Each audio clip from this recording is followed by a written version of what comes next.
Introduce the starting lineup for the visiting. Objective tonight for Bourne is pretty simple. Win and you continue your season. Lose and it's Cotuit who moves on to the Cape League Championship Series. Hello and welcome into Pregame Tomahawk Talk. I'm Adam Gotkin alongside Cam Manna and Nathan Schwartz ahead of Game 2 between the Bravos and the Kettleers. Cam, last night in Game 1, it was a 3-2 Cotuit win in Lowell Park and a game from Bourne that we haven't really seen much recently. And playoff baseball is all about the big timely swings and who makes the least amount of mistakes, and Bourne didn't do either of those things well last night. There was the pass ball and the wild pitch for two of Cotuit's 3 runs in that victory, and 5 base runners on, 1 for 5 in scoring position was Bourne. So just not their brand of baseball, but it was a matter of time for that team to lose how hot they were playing in their last 8 games, and now you have to reset here for a Game 2. Watch what happened yesterday at Lowell Park, and Bourne expects to do that with the way they've been playing this month. And one of the big keys offensively today for Bourne is going to be scoring early. They had the chance yesterday, stranding a runner on third, and when Bourne has had success this season, Nathan, it's been because they pile on early. Yeah, we've talked about this a lot on the broadcast, but in the last 23 games for the Bravos, they're 14-0-1 when they score first. They're 1-7 when they don't score first, and that was true yesterday when Cotuit got that run on a wild pitch in the bottom half of the first inning. Also for Bourne, they're much more better off when they get the leadoff runner on base to begin an inning. That's something that they didn't have a whole lot of yesterday in the loss. Sean and I will get into Tyler O'Neill, the starter for Cotuit, and to see how Bourne can maybe attack him early in a little bit. But Cam, today Bourne goes with Tyler Fay on the mound, who has been one of the best pitchers all season long, and for Bourne, really lucky that you're still in your rotation at this point in the playoffs. Yeah, because a lot of teams aren't, especially Cotuit right now, and as you said, you and Sean want to talk about that, but for Tyler Fay, last 3 starts, he's got 5 innings, and every single one of those starts, 3 straight wins as well. He's been dominant. He's gave the Braves length right now. He's let the offense be behind him, and Fay works 100 miles per hour. You'll see that tonight on the mound. It's sometimes a strikeout, sometimes it's just the ground balls, but Tyler Fay has done his job his last 3 starts, and for the Braves to have another starter in these 3 first games that have been really quality starts, it's another guy that's going to be really big for the Braves, and they're lucky to have him. What should be an interesting one tonight. Don't go anywhere. Pre-game Tomahawk Talk rolls on ahead of Game 2 between Bourne and Cotuit. Adam Gotkin here with Chris Stanfield out of LSU ahead of Bourne against Cotuit here in Game 2 of the West Division Finals. Chris, last night things did not necessarily go your guys' way, but going into that game, you guys were probably the hottest team in the league. How do you try and put that behind you and bounce back here before Game 2? Yeah, I think the message is it's just another day. Yesterday we kind of had a tough day and had a loss, but today's a new day and it's a new game of baseball. So come out and play the same way we've been playing, and just believing in ourselves is the big key.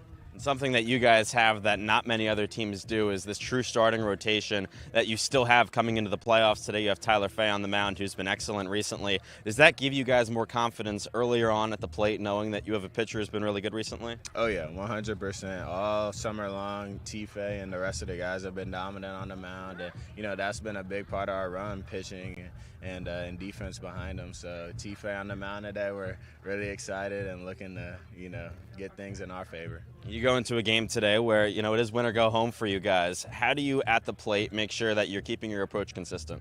Yeah, and that just goes back with our training and the approach and the hitters meeting before the game, just trusting in our instincts and our training and letting the game, play out itself.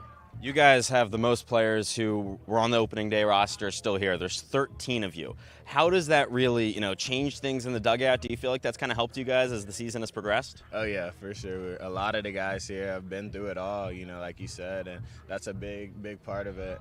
In this part of the season, being here for 2 months, we want to win it, and that's extra motivation for sure. The last 2 games, the 2 playoff games on the road, you guys have had a huge Bourne cheering contingent. You don't necessarily usually see the loudest crowds in this league, but we're expecting Bourne to bring it tonight. How important is it to have this home crowd? Oh, yeah, we're excited about it. No doubt that the Bourne faithful will show out, and we're looking forward to it. All right, well, thank you very much, Chris. Awesome.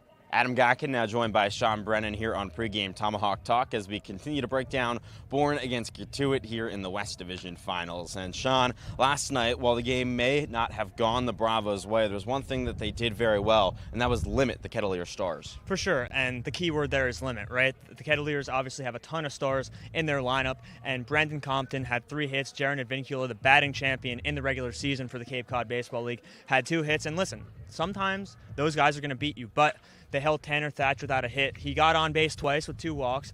Devin Taylor had no hits, 0 for 4 with a strikeout. So, very solid stuff from Chase Meyer and Justin West. But as we saw last night, it was just those miscues that kind of derailed the game for Bourne. But the pitchers did their part. They limited Cotuit's star power really as much as they can, and that's really all you can ask for. And tonight on the mound, the Kettleers going with Tyler O'Neill out of Bucknell, a guy who has struggled a little bit so far on the Cape. Yeah, he's had 3 appearances, 2 starts, has an ERA above 7, 7 strikeouts, 3 walks, so not a huge sample size, but he's a guy that Bourne needs to get to early. He has a whip above 2, so the opportunity to get on base is there. And when Bourne has been successful over these past 11 games now, they've been putting up runs early, mainly in those first 3 innings, and they're going to have to do that to not only set the tone, but chase O'Neill early. And one of the things that also makes this game and series really interesting is the uncertainty around the Cotuit bullpen. If Bourne gets to O'Neill early, who can the Kettleers go to? It feels like pretty much no one knows. Yeah, and that bullpen has been, one of the low points for Cotuit this entire year. They're middle of the road, and they used some of their arms already in that divisional game. Then last night, they used Ryan Buckler, who was really good in 5 innings, only allowed 2 base runners. He did have a balk, but besides that, he really shut Bourne down. But yeah, we're going to see who they can go to. And again, goes back to this being a really opportunistic game for Bourne, where they really have an advantage. Their pitching, both starting and relieving, has been good and has seemingly gotten better as the years progressed. And once you chase O'Neill ideally out early, you keep putting it on a bullpen that has been shaky. Well, it should be a fun one. First pitch between the Bravos and the Kettleers coming up at 6 p.m. here on the Cape Cod Baseball Network. You don't want to go anywhere.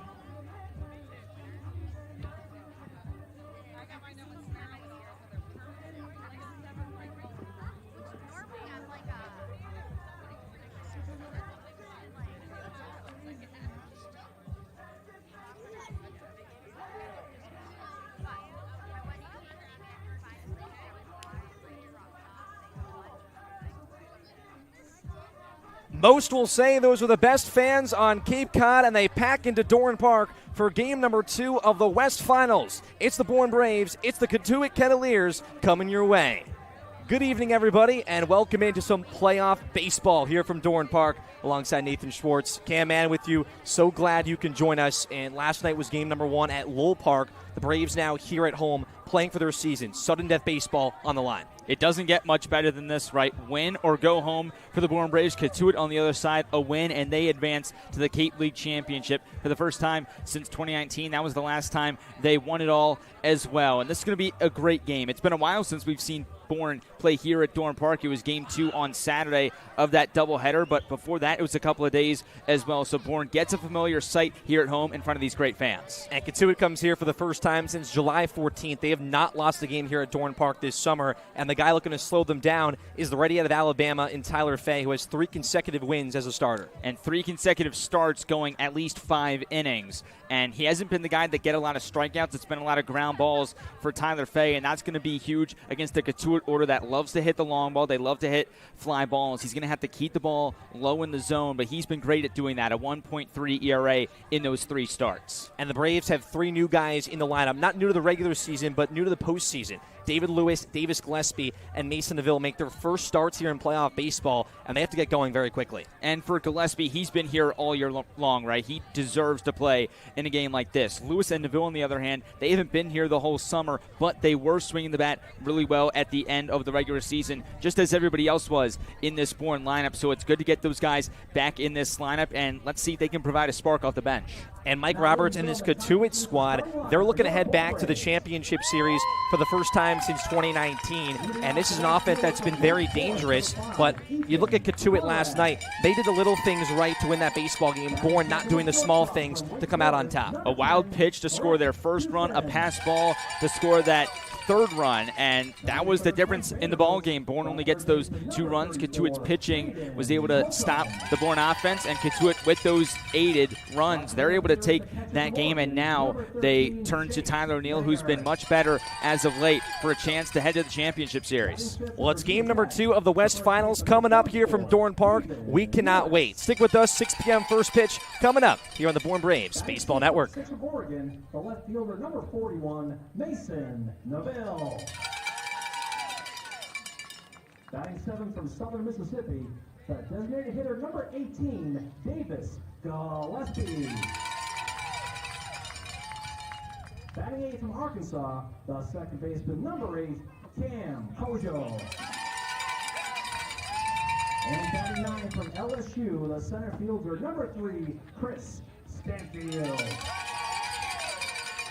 And taking the field Braves from Alabama, number 22, Tyler Fay.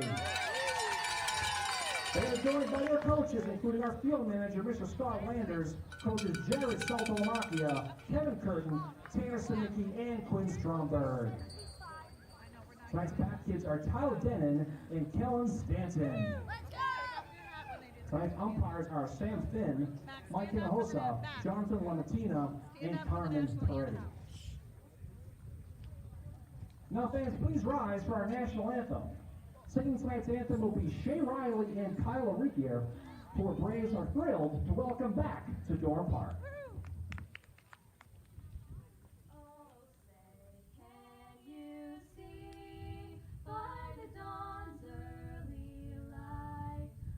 So proudly we hail at the twilight's last gleaming, whose broad stripes and bright stars through the perilous fight o'er the ramparts we watch were so gallantly streaming, and the rockets' red glare, the bombs bursting in air, gave proof through the night that our flag was still there. Oh, say does that star-spangled banner yet wave o'er the land of the free and the home of the brave.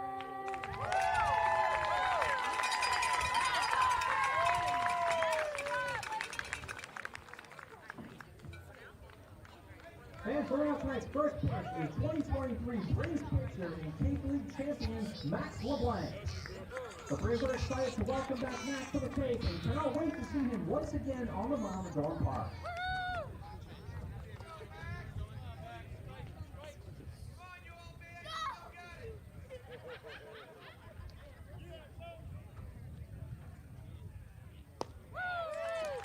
Welcome back, Max LeBlanc.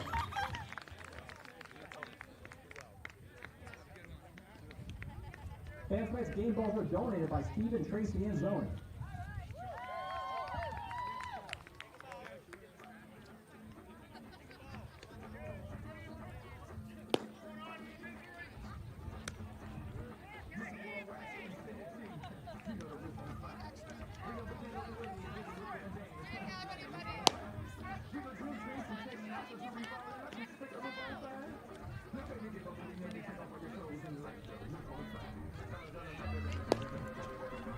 The lights always shine brighter in the month of August from Dorn Park. It's game number 2 of the West Division Finals. Win or go home for the Braves against the Cotuit Kettleers. Good evening, everybody, and thanks so much for joining us. Alongside Nathan Schwartz, Cam Manna with you, Adam Gotkin down on the field. We have your action tonight for such a crucial showdown, and Scott Landers, the field manager, gives the ball to Tyler Fay for the big moment. He's been in and out of this rotation all summer long, made 6 relief appearances, 3 starts for this Bourne team. He comes in with a 4-1 record in 31 and a third innings pitched and a 3.16 ERA. But Cam, as a starter, 3 starts, 15 innings, and a 1.2 ERA. And 3 consecutive wins. The guy that the Braves are going to trust here when their summer is on the line. And here's the lineup that he'll face the Cotuit Kettleers bring to the table after the 3-2 win last night. Same top of the order, Compton, Taylor, and Thatcher so dangerous, but bottom of the order, Grant Jay, the only player to not get an appearance. He makes his first start in the postseason. And for this top 3, Compton, Taylor, and Thatch, 3 of the best hitters in the entire Cape League this summer. Cotuit looking to get back to the title for the first time in 5 years. They're going to rely on these 3 guys to set the tone. Cotuit and Bourne from Dorn Park. First time they face off in the West Finals since 2021. The Cats looking to go back to the title for the first time since 2019. The Braves, the defending champs. First pitch underway, and here we go. Fay at 6'6", 215. That 3.16 ERA, and he moves 100 miles per hour, a guy that wastes no time on the rubber. And you saw on that last pitch, 18 seconds were on the pitch clock when he had that next delivery. That one at 16 as Compton fouls it away. Compton 3 for 6 so far in the postseason. All 3 hits came against the Braves in Game 1 with a double. Has been the engine at the top of this order. Hit .331 in the regular season. Phase 1-2. And a good start for Bourne. The strikeout stuff has been there for Tyler Fay all summer long. 22 in those 31 innings in the regular season. It showed in some starts. It didn't show in some other starts. For a guy that has been phenomenal for the Kettleers. Back-to-back first-team Big Ten nods. First time a Hoosier's ever done that in Indiana. 4 doubles and 5 home runs during the regular season. 0-2 from Fay. Good spot. And for Taylor, this Bourne team has not yet seen the Devin Taylor that Big Ten fans have come to know him as. Yeah, right now Taylor 3 for 19 against the Braves this summer. Looking to change that here when the lights shine the brightest. Phase 2-2. Popped up out of play towards the sea of fans on both the first and third base side. The Braves packing it out here for Dorn Park. Their first playoff game here at home in 2024. The number 4 seed in the West Division. The Cats number 2 in the West. The longest Fay is taken here. 2-2. Backdoor. 2 down early. And we'll take a look at the Bourne defense that will back up Fay here tonight. Mason Neville, Chris Stanfield, Ethan Conrad is your outfield. One of the best defensively on the Cape. And your infield, Braden Holcomb, Merrick Houston, and Cam Kozel up the middle. David Lewis, and his first chance of playoff baseball at first. And Chase Meggers, the battery with Fay. Tanner Thatch, the team's MVP sportsmanship award here on the Cape. He's been a guy that's been with Cotuit back-to-back summers, understands Mike Roberts' culture. And a .260 average last summer with the Cats, got up to .275 here in 2024. Skies one to center. Stanfield, he's there. 1-2-3 for the Braves. The perfect start when your backs are against the wall here at home. Bottom one coming up, your first looks at the Braves bats. Conrad, Houston, and Holcomb to the plate when you return on the Bourne Braves Baseball Network. At Upper Cape Tech for creating such a great environment to watch baseball. Please be respectful to the campus while visiting by picking up trash, not throwing balls against the buildings, and staying out of the areas that are closed off. Enjoy the game. Cape Cod Baseball League, NCAA, and Massachusetts Education Reform Act expressly prohibit use of tobacco products in and around Dorn Park. We greatly appreciate your assistance in honoring this tobacco-free request. The Cape League and the NCAA promote good sportsmanship, profanity, racial, or sexist comments or other intimidating actions directed at officials, student athletes, coaches, or team representatives will not be tolerated and are grounds for removal of Dorn Park.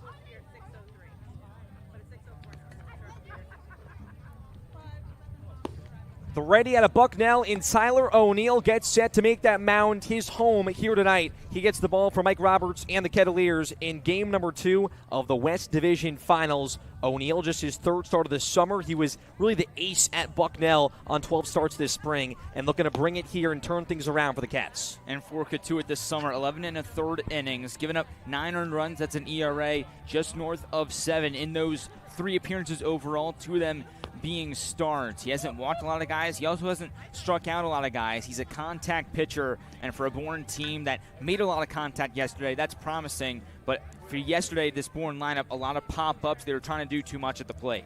Yeah, the Braves last night lacked the hits. They were 1 for 5 in runners in scoring position, and here's the lineup that they bring to look to change that here tonight at home. As always, Conrad, Houston, and Holcomb, your 1-2-3. Meggers in that cleanup spot, but the difference here, David Lewis, Mason Neville, Davis Gillespie, their first postseason starts, they go back-to-back 3 in a row. And it's going to be interesting to see what those guys do. For Lewis, a scorching hot start to his summer in Bourne. 5 games, and an average at .462. Gillespie's been a steady bat all summer long. Neville had that rough start, the 0 for 18, got going against the Kettleers towards the end of the regular season. So we'll see what happens 5, 6, 7, but what we do know is Conrad, Houston, Holcomb, and Meggers, the top 4, can set the tone quickly here in bottom 1. It will be the 5th time Conrad leads off in the last 7 games. Back-to-back Demon Deacons in this order, looking to set the tone for the Braves. Tyler Fay, the arm for Bourne, went 1-2-3 in top 1. As the Braves in the home whites with their home crowd and Bourne with that eye black. They said pregame, it's time for war. It's sudden death. And they'll look to get on Tyler O'Neill early. Conrad in, and here we go in bottom 1. And Conrad a lace foul down the right field line. He's led off games in this postseason, 2 for 9 overall, but he's had hits to begin both games against Hyannis and Cotuit. And both scorching line drives, both up the middle. Yesterday's 105 off the bat of Conrad. That was a double to start the game. As he chops one here. Tough play for Advincula. Charges, throws. Conrad's too fast. An infield single to start. 3 hits in the playoffs for Conrad, all to open up baseball games. This is what you want your leadoff hitter to do. He gets that hitting streak up to 16 overall, dating back to the regular season, and he gets himself on the bases. Such a valuable part with his speed at first base for Bourne. And there's that eye black. Bourne did not wear that all summer, and they said in a game like this, where their backs are against the wall at home, they brought it out here tonight. Here's Merrick Houston. The 2-hitter, the walk merchant for the Braves, and Conrad a threat to steal. No stolen bases so far in the playoffs, has been caught stealing once, however. 19 in the regular season for Conrad. That was 3rd most on the Cape. Tanner Thatch holds him on. First pitch to Houston. Not there from O'Neill. During his spring with Bucknell, 70 innings, 71 strikeouts to 28 walks. He was their guy, 2nd team All-Patriot League honors. So far, his Cape summer has not been the way that he's wanted it. And this Cotuit staff is not as deep as the Braves. You can really say that the Cotuit Bats have had the number against Bourne this summer, but the Braves bring in some very deep pitching. The fact that Tyler Fay is pitching in the 3rd game of the postseason is crucial. And if Bourne were to win this game going ahead to tomorrow, you have Joe Arriola as an option to start. Cameron Padgett also would be available to start that game. Bourne has so much starting pitching depth going down the line, and a lot of their relief pitchers could go at least 3 innings. How about that, an all-star maybe being able to start game 3. And this is what Mike Roberts, the field manager for Cotuit's going to do. They will pick over as many times as they need to slow down this Bourne offense. Yes, they will. We saw that yesterday. There was an at-bat with Holcomb where Merrick Houston was at first base, and there was about 5 or 6 pickoff attempts in that at-bat alone. Bourne has shown some small ball as well. They've had that bunt down. It was Chris Stanfield yesterday actually had an RBI bunt to bring in a run. The Braves have changed their ways a little bit here in the postseason, understanding the expensive runs and the expensive base runners that have come their way. As first strike there from O'Neill to Houston. And you'll see this from Merrick Houston. Very patient at the plate. Cam said the walk merchant. 26 of them in the regular season. Already has 1 here in 2 games in the playoffs. Now a 3-1 count to Houston. 2 for 3 yesterday against the Cats with an RBI single in the 3-2 loss. Those were his only 2 hits so far in the playoffs in 2 games. 3-1 count. Conrad stays. Breaking ball in there for a strike to Houston. And it almost looked like he was expecting fastball or that pitch to stay much further inside. He kind of got on his heels, was off balance. Now we'll see that 2-strike approach from the Demon Deacon. 3-2. A check swing ground ball. Becerra dives, throws to first. What a play from the Stanford infielder. He made 2 fantastic plays yesterday that saved runs. The Braves had 1st and 2nd in the 8th inning. He had a great play at third base and a ground ball from Becerra, once again showing off the glove. And certainly a play of the summer for Timo Becerra at third base. He split time between that shortstop and that third base position on the left side of the infield. And right there, if he doesn't make that play, Bourne will have runners on 2nd and 1st with nobody out. You still get Conrad to 2nd, but a phenomenal stop by Becerra at the hot corner. A chance here for Braden Holcomb with 1 down. Conrad advances. The Braves 14-0-1 in their last 23 games when they score first. Their 7th loss last night when they don't. 1-7 in that department. Cotuit was out early with the 1-0 lead. 1-0. Now a 1-1 count to Holcomb. 1 for 6 here in the postseason. 0 for 2 last night with 2 walks against the Cats. But finished on a tear in the regular season. 3 long balls, 14 multi-hit games for the Vandy boy. Has Conrad there in scoring position. And Holcomb holds off. And he's hitting .444 in his last 8 games. Was on a tear to end the regular season. In his last 6 games of that regular season, dating back to before the All-Star break, a .500 average. 2-1 pitch. Holcomb, ground ball. Hansen just gloves it up the middle. And he'll get Holcomb by a step for out number 2. Conrad plays keep away around the bases. He's on third with 2 down. And Chase Meggers with the RBI chance. And Bourne, not anything huge here to start, but 3 pieces of contact. We said earlier in this half inning that it wasn't the strikeouts yesterday for Bourne. They were making contact, but it was a lot of weak ground balls, a lot of pop-ups. We've seen that so far, but now for Chase Meggers, all he's got to do is get one to bloop into the outfield, and Bourne will have themselves a 1-0 lead. The Oregon Ducks sat last night, but 2 for 5 against Hyannis in the opening round winner-go-home game.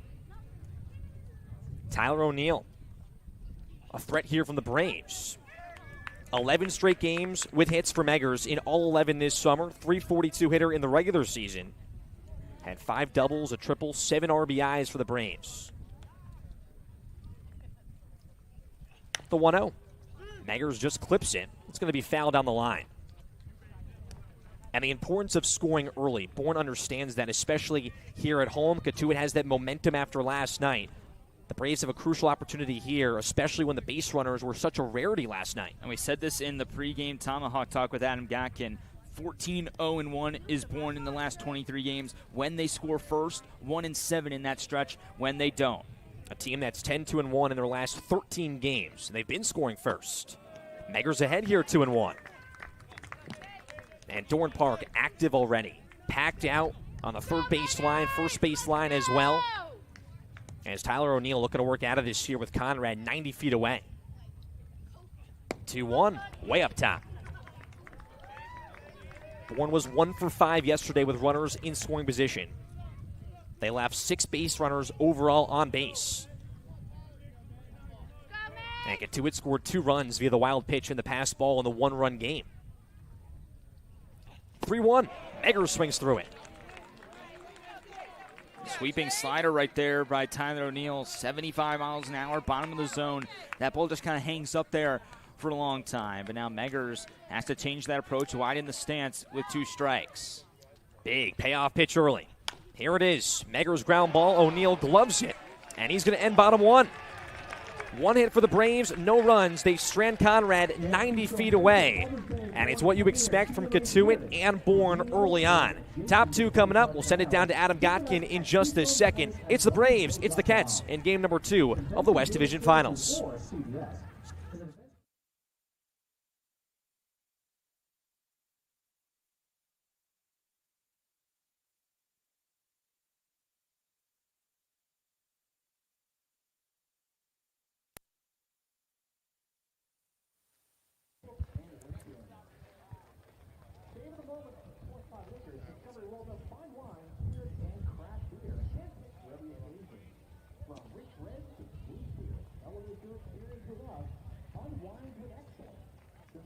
Welcome back into Dorn Park. Time for the top of the second inning. Still no score here between the Bourne Braves and the Cotuit Kettleers in Game 2 of the West Division Championship Series. And the key for this one in the Bravos is pretty simple. Play clean, fundamental baseball and limit the mistakes. It was mistakes that lost Game 1 last night for Bourne. The 2 wild pitches that brought home Cotuit runs were it. I mean, a 1-run ball game. Without those 2 wild pitches, Bourne wins. And on the other side of things, on the offense, you got to bring those runners home when they get into scoring position. Just like in the first inning last game, Ethan Conrad gets to third base, and then Bourne can't bring him home. You got to bring home those runners in scoring position. That's the key. That's what all the guys were saying before the game. That's what Coach Landers said, is in these types of playoff games, you got to go back to the fundamentals. You have to play clean baseball, and we'll see if this team can turn it around and do that here in the second inning. Cam and Nate. Well, thank you so much, Adam. And that's Ethan Conrad out in right field. Has the leadoff single in 3 consecutive playoff games, stranded 90 feet away. And in playoff baseball, we mentioned it during our pregame show, you have to limit the mistakes. You have to convert when the guys have been on base. And Bourne so far in this series, in the early sample size, we have not seen that so far from the Braves offense. Yeah, we haven't. And in postseason baseball, you want your bats to be scorching hot. You have to find ways to get those guys over to third base, to second base, to get those guys to score when they're in scoring position. And so far, even in that one-game playoff against Hyannis, we haven't seen that from this Bourne squad. Here's Charles Davillon in the 4 spot in this order. He's stepping out here and looking at that pitch clock behind home plate because Tyler Fay wants to move so quickly for Bourne. You can see Davillon eyeing it there behind home. 2-0 pitch, ground ball, and the first hit for the Kettleers. It was Davillon 0 for 3 last night, his 3rd hit here in the playoffs for the Razorback. And for somebody that didn't play against Bourne in the first 4 matchups, he certainly made a name for himself in the last 2. It was 1 for 3 on Sunday at the end of the regular season with an RBI double, the walk yesterday, and a leadoff single to begin the second tonight. And Jared Advincula, who's up to the plate here, has just been the killer against Bourne. He's been the killer this summer. 5 for 7 in the playoffs. That's the best so far. As he skies one shallow right. Conrad over. Davillon's off first. He heads back. And it's out number 1. And how crucial is it to get Advincula out, especially on a first pitch? This is a guy that just loves to hit line drives up the middle and loves to go the other way as well. So to get him to go pull side and pop one up is crucial for Tyler Fay. 21 multi-hit games for Advincula. Had the 21st last night with an RBI against the Braves. Nathan Hall. He steps in here for the Cats. 1 big swing, 1 hit so far in the playoffs. It was a 3-run shot 2 days back in the wild card round. And this pitch off the glove of Meggers. Davillon's going to advance, and once again, we almost sound like broken records. That's been such an issue for Bourne, and the struggles for John Schroeder, Chase Meggers kind of continue in that department. And this is something that just cannot happen in a game like this. We saw the effect it had yesterday, but now you get Davillon to second base for Hall and Becerra to follow. 0-1, and Hall way out in front. Those 7 at-bats, that 1 hit was huge. 0 for 3 with 2 strikeouts last night. But at .333 during the regular season with 7 RBIs for the Cats. Fay's 0-2. Wanted him to chase. He holds back. And for Fay, you'll see a 4-pitch mix. It's a fastball, a slider, a changeup, and a cutter for the rising redshirt sophomore out of Alabama. Stands at 6'6". 1-2. Ground ball. Holcomb's there at third base. And he'll get out number 2. There's David Lewis playing first. This is a really good defensive infield for the Braves. It starts on that left side with Holcomb and Houston, how dominant they have been. There's been a lot of turnover at second, but for David Lewis, Division II All-American, all-defensive team, who played some phenomenal defense in that bottom half of the first inning. Robbed the Braves with Conrad off second base. It was a 5-3 ground out from Merrick Houston. As he skies one to right, trouble down the line. Here comes Conrad towards the foul line. He slides. He made the catch. Conrad gets dirty. Saves a run for the Braves and comes up big when it matters most. Talking about defense, that is number 5 for Bourne. Bottom 2 coming up. The Braves keep it where it is. Scoreless here from Dorn Park.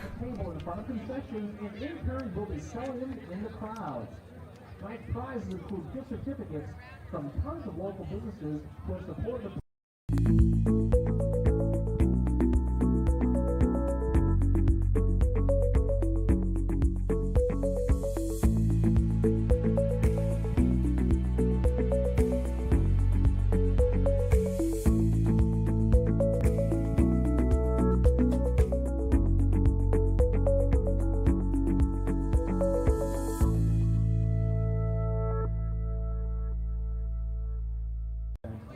baseball.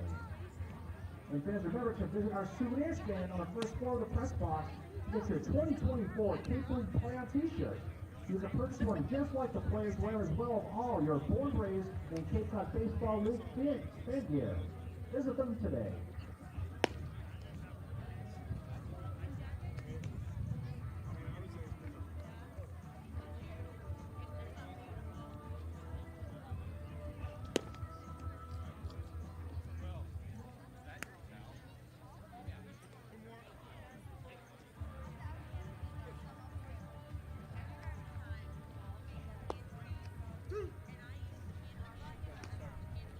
Ethan Conrad makes a phenomenal defensive play in right field to send us to bottom 2 in a scoreless baseball game. Game number 2 of the West Division Finals, do-or-die baseball for the defending champs. And their offense here, David Lewis, Mason Neville, Davis Gillespie, their first swings when the lights shine the brightest. It absolutely will be these guys' moments of the summer. And for Lewis, Gillespie, and Neville, you never know how much time you're going to have in the postseason, especially with the way that Blake Barthel's been playing, Michelle, and some of these other guys that have been in the order pretty much every day. So for these 3 right here due up in the second, they have to make the most of their opportunity. And it starts with David Lewis. 2 for 4 with a double the last time he faced off against the Cats. That was the last game of the regular season back on August 4th. Transferring to Virginia Tech this coming fall at North Greenville, Division II. And Lewis so far for the Braves, just a 5-game sample size, but 6 for 13. He has found his swing early on here for Bourne. He's been great, and it's been a lot of line drives, a lot of pulls. Tyler O'Neill at a buck now is 2-1 pitch, and Lewis left center field once again. Second hit for the Braves, and David Lewis stays scorching hot here on the Cape.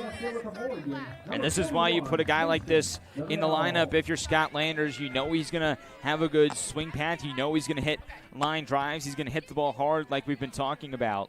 And despite having a couple of days off since Sunday, he stays scorching hot.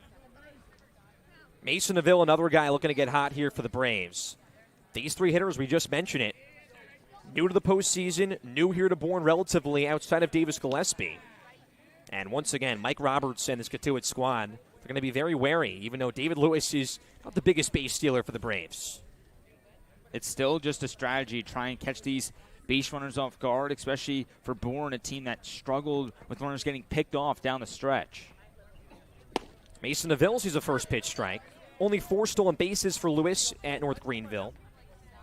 And for Neville, 4 for 32 in his first 12 games. Double and 2 RBIs as well. It's been the strikeouts, 19 of them for the Oregon Duck. No pick over this time. And this one just in there for a strike. Your umpires here tonight, Sam Finn behind the plate, Carmen Parati at first base, Jonathan Latima at second, and Mike Hinojosa at third. 4-man umpiring crew for playoff baseball here on the Cape. O'Neill in an 0-2. The pitch, and Avila laser to left field, but Compton right there had to jump to make the catch. Almost misread it, could have been dangerous. It is out number 1. And we talked about this yesterday on the radio broadcast, but the positioning for Brandon Compton in left field is always so interesting. And even right there, he's still hugging the line against Neville, left-handed hitter. Now against Gillespie, the right-handed hitter, he's going to shade a little bit more towards the gap. But if that's straight-up defense for Compton, that might get down, and it might be extra bases. And every inch, every swing is going to mean so much. The Kettleers have not lost at Dorn Park this summer. They lead the summer series 2-4. The Braves losing Game 1 yesterday from Lowell Park. Their second loss this summer on the road against the Kettleers, but they won the last 2 coming into that matchup. Davis Gillespie had a Southern Miss. Also hot against the Cats, 2 for 5 back on the 4th of August. And he lines this one to left field. Brandon Compton has been busy in left. Lewis and Gillespie, 2 singles to that exact spot, and the Braves with first and second. These guys are making the most of their opportunity. All 3 of these guys that we've seen so far in the second inning. Lewis and Gillespie both with singles to the pull side. Neville goes the other way, a very hard hit line drive, and this crowd making a ton of noise when those guys are making contact. They're loving it right now. 3 straight championship appearances, back-to-back for the Braves. Some horns going off from our PA announcer as well. An exciting night as Sam Finn comes out here and granted Tyler O'Neill time. But Bourne not new to this atmosphere, not new to the month of August. And these fans, a lot of locals, understand Bourne Braves baseball and the success it's been these last few summers. Here's Cam Kojal.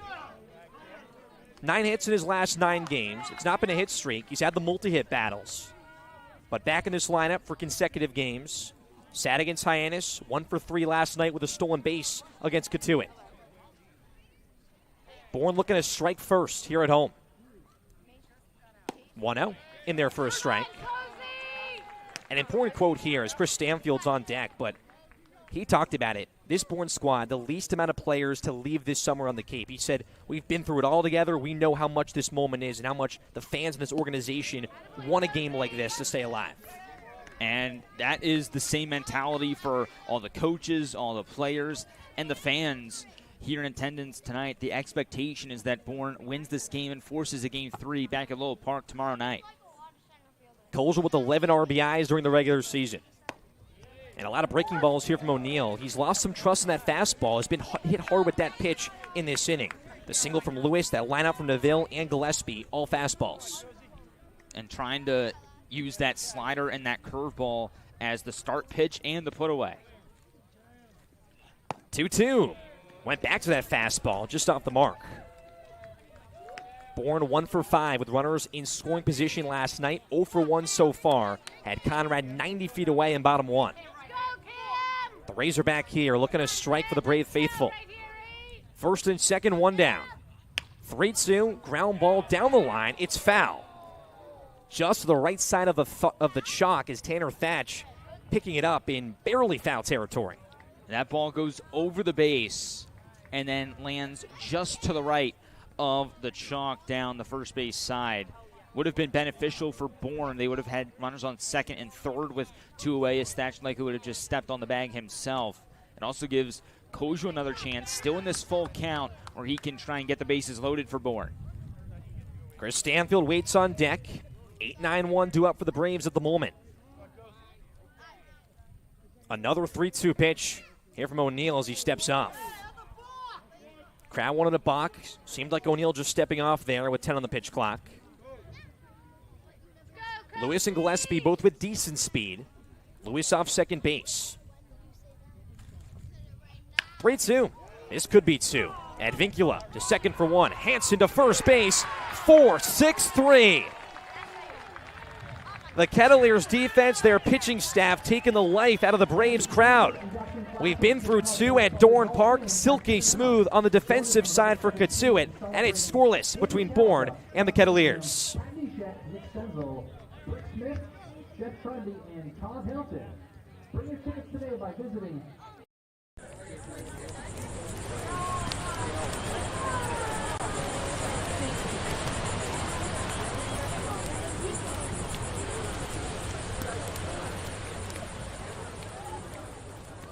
hot buttered or just the right amount of mayo and celery with fries and coleslaw. You've got to love it now. When traveling this summer to watch the Cape Cod baseball, it doesn't matter where you stay.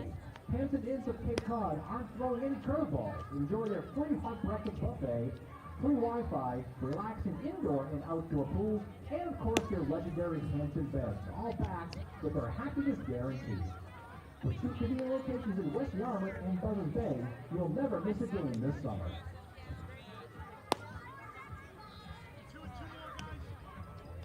The Bourne fans love this month. They love August. They love the chase for a championship title. The Braves looking to three-peat, and we're here in game number 2 of the West Division Finals. Bourne playing do-or-die baseball, win or go home, and the fans here tonight know that. They've shown out. They haven't been able to show out in a couple of days now since Saturday in Game 2 of that doubleheader against Orleans. A lot has happened with this ball club since then, but the task is simple for Bourne. Win and you force a Game 3 tomorrow. The fans know that, and they have brought the energy. And Tyler Fay knows that right there. 3 consecutive starts with wins, going 5 innings in all 3 of those starts. He enters the 3rd here in a scoreless game. 2 punch-outs for the 6'6 righty out of Alabama. Facing 8-9-1 of the Kettleers, as Luke Hansen looking to play small ball. Both teams knowing that the base runners are not going to come at a high percentage here in this one. We saw that yesterday, just a 3-2 Cotuit win. 5 hits for the Cats, 4 for the Braves. And Cotuit scoring 2 runs on wild pitches and pass balls. And the only other run they had was a Jaron Advincula RBI single back up the middle. Theta Hansen lined out of play. For Hansen, 8 for 24 to finish the regular season. 0 for 4 so far in playoff baseball. 0-2 to the shortstop, and he grounds it into the Bourne dugout. Scott Landers making a nice grab there by the on-deck circle. And for Hansen, 0 for 2 last night with a walk, but no strikeouts. These Kets have not gone down on strikes a lot. But hey, the announcer jinx in favor of the Bourne fans. Third punch out for Fay. And matching what he did in his last start against the Commodores a week ago to the day. 3 strikeouts in those 5 innings. He actually had 7 strikeouts in his previous start. That came against Chatham 2 weeks ago. And we said this earlier for Fay. It's a guess with him between whether he's going to be that strikeout guy or whether he's going to be more of a contact guy. And we've seen both so far here tonight in the postseason. As Grant J, his first playoff swing. 5 hitters coming into tonight for Cotuit with 0 strikeouts in the postseason. Grant J, though, his summer has been filled with strikeouts, 42 of them for the senior catcher at Adele Baptist. And for Jay, a 54% strikeout rate this summer, the second most strikeouts in the Cape with 42. Has struck out in every game he started for Cotuit. And Fay, another punch out. The laser at the letters for the Crimson Tide flamethrower. Tyler Fay using that fastball properly here with 2 strikes. 94 painted on the outside corner by Tyler Fay. That has been his go-to pitch tonight. Back-to-back strikeouts here in the third, had back-to-back to begin in the first. And he struck out this guy here in Brandon Compton. Check down to third base as Mike Hinojosa says he held up. What a summer it's been for the outfielder out of Arizona State. 331 hitter in that regular season, 6 bombs, 30 RBIs. Him, Devin Taylor, and Tanner Thatch. You don't see a 1-2-3 like this in summer baseball very often. As he skies the 2-0, he had the green light. Stanfield is there all alone in center. He makes the catch, and it's Tyler Fay's second 1-2-3. Another similar pitcher's duel here in game number 2. We head to bottom 3. No score between the Braves and the Kettleers here in game number 2 of the West Division Championship Series.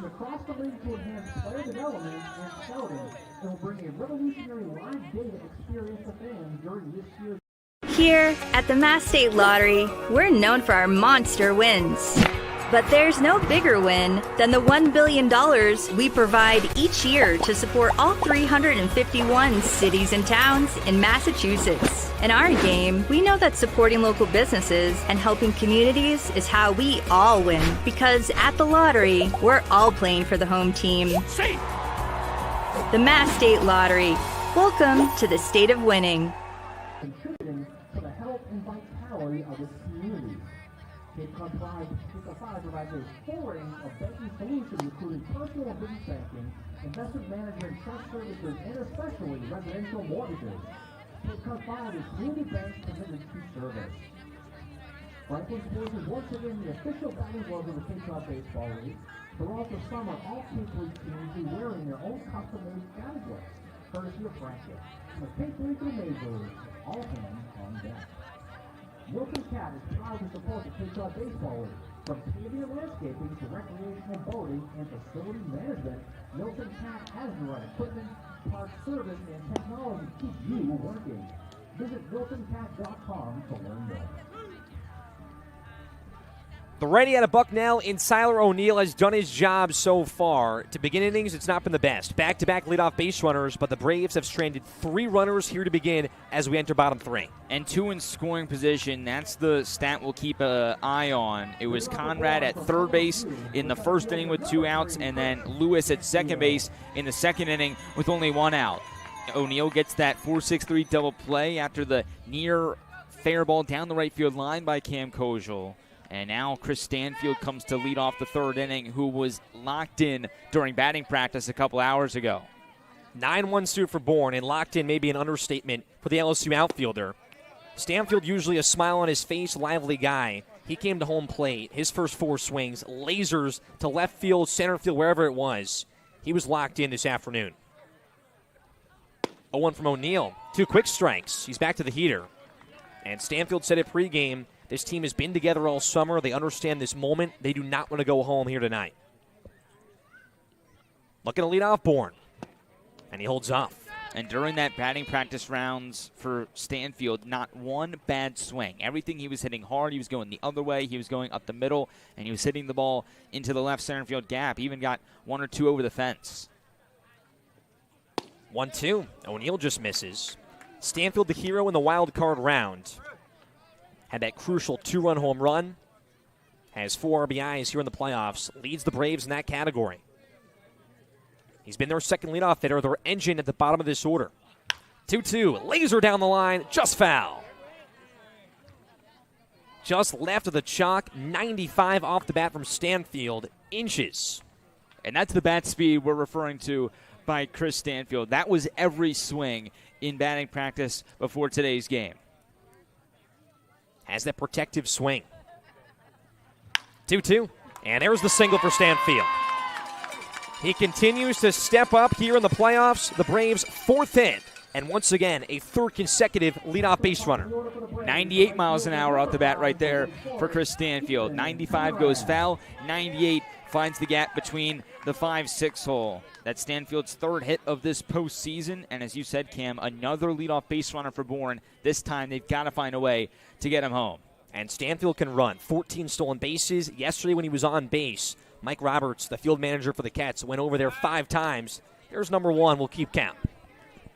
And for Stanfield, top 5 in the Cape in stolen bases this summer with 14.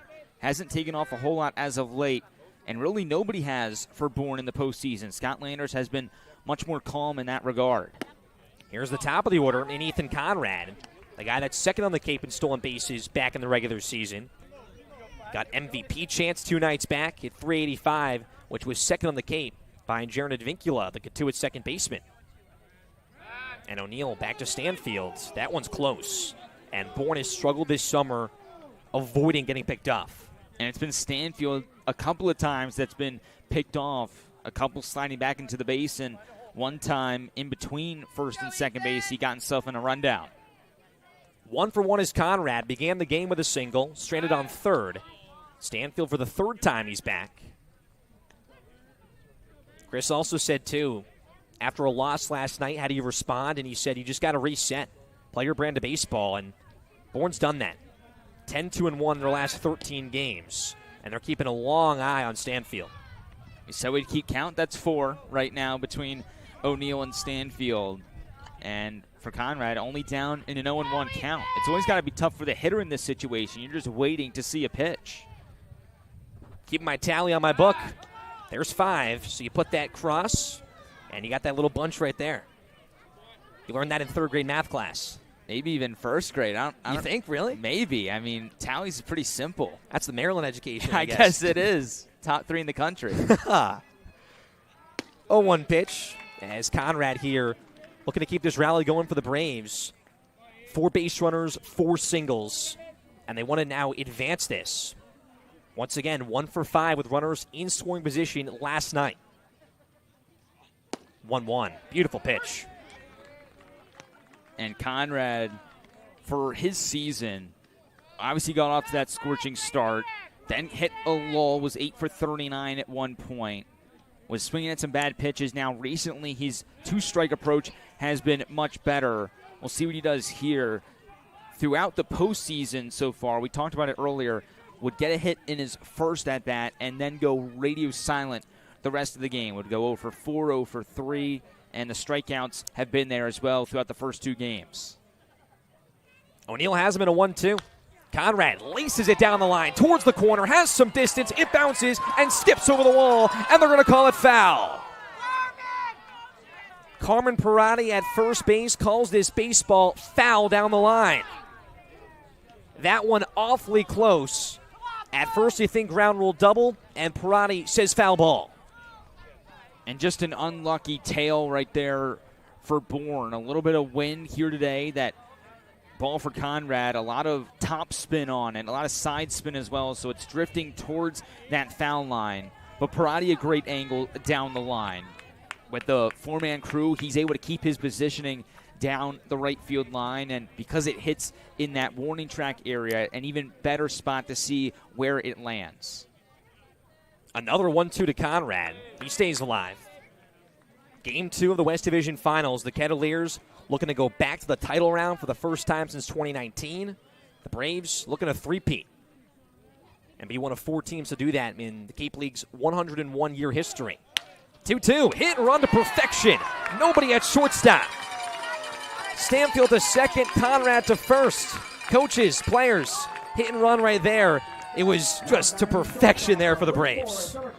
And what was interesting right there, Stanfield, it looked like it was the hit and run, and then he stops. And because he stops, there was some confusion between Luke Hansen and Jaron Advincula. Hansen was covering the base. Conrad was perfect. Scott Landers was very upset with Stanfield that he stopped instead of being able to get to third base on that hit and run. But it brought Hansen over. That's all that matters for Bourne. Merrick Houston looking to strike first for the Braves. Stanfield gets the wave. Compton's throw is not there. Bourne ahead first here in Sudden Death Baseball. And Merrick Houston, his second RBI here in the postseason. Both have come against Cotuit, and you can see and hear the fans here in attendance at Dorn Park tonight. They are so full of life right now, and Merrick Houston's bat is now once again full of life. 2 hits yesterday against the Kettleers with an RBI single, 1 for 2 here tonight, and Bourne now 6 hits in the first 3 innings of this ball game. Stanfield said at pregame, he does not want to go home. This team doesn't, so they start off hot here in bottom 3. And back to Bourne scoring first, 14-0-1 in their previous 23 games when they do that. As Mike Roberts here a mound visit for the longtime skipper for Cotuit. I'll talk to his arm here in Tyler O'Neill as 2 arms warming up in the Cotuit bullpen. And this is playoff baseball. The leashes will be much shorter.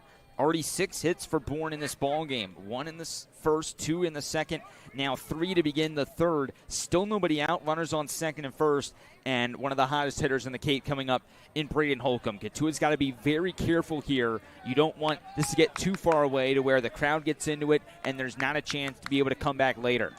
6 hits for the Braves, 3 consecutive singles. And they've been going to left field every single time.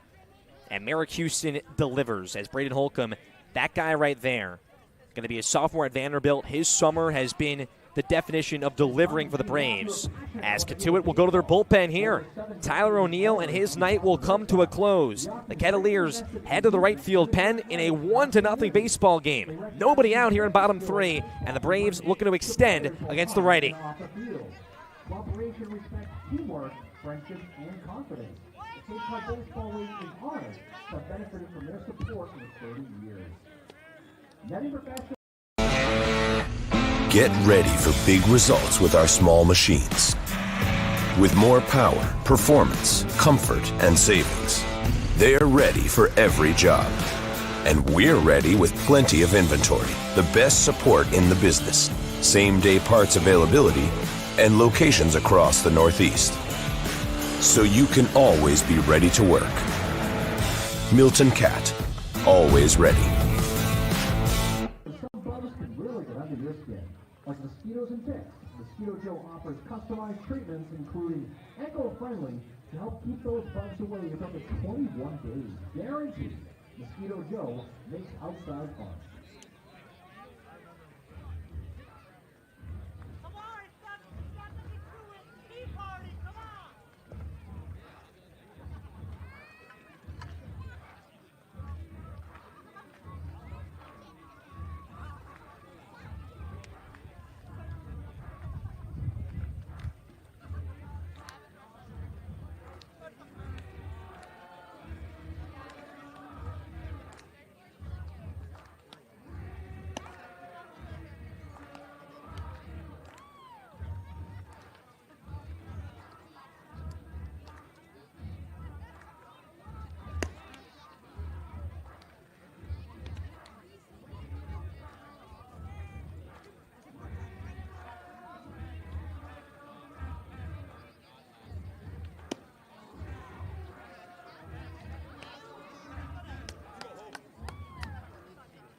Call the bullpen for the Kettleers. It's the 6'9 righty out of Kansas City, Kansas Community College, and he'll advance to Stetson this coming fall. It's Mason Davenport. He's going to make his 4th start of the summer, or 4th appearance for the Kettleers. His last came on Friday against the Gatemen, where he picked up the loss. That was the game where the Warren was down 8-0 and 9-1, tied for the second largest comeback win in Cape League history. Davenport goes 2 innings, gives up 3 runs on 3 hits, walks 1 and strikes out 2. And he's going to face Bourne for the second time in just the last 2 weeks.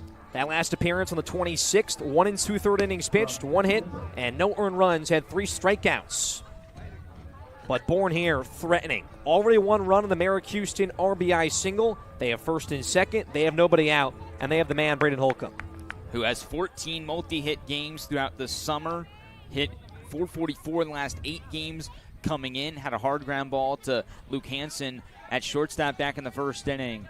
And now for Holcomb, obviously could be a threat to split one into the gap, but maybe you could even see him squaring the bunt with the corner infielders playing way back for Cotuit. Only has 1 hit, no RBIs so far in the postseason. And a pickover for the first time here for Davenport. They went over to first base 6 times when Chris Stanfield was over there to lead off this inning. 19 stolen bases for Conrad during regular season play. 2 tall guys here in Davenport and Holcomb. And the first pitch low. For Davenport this spring at the JUCO level, 12 starts, a 6-2 record. 66 innings for the righty on 74 punch-outs. His 4th appearance of the summer and his biggest here for the Kettleers.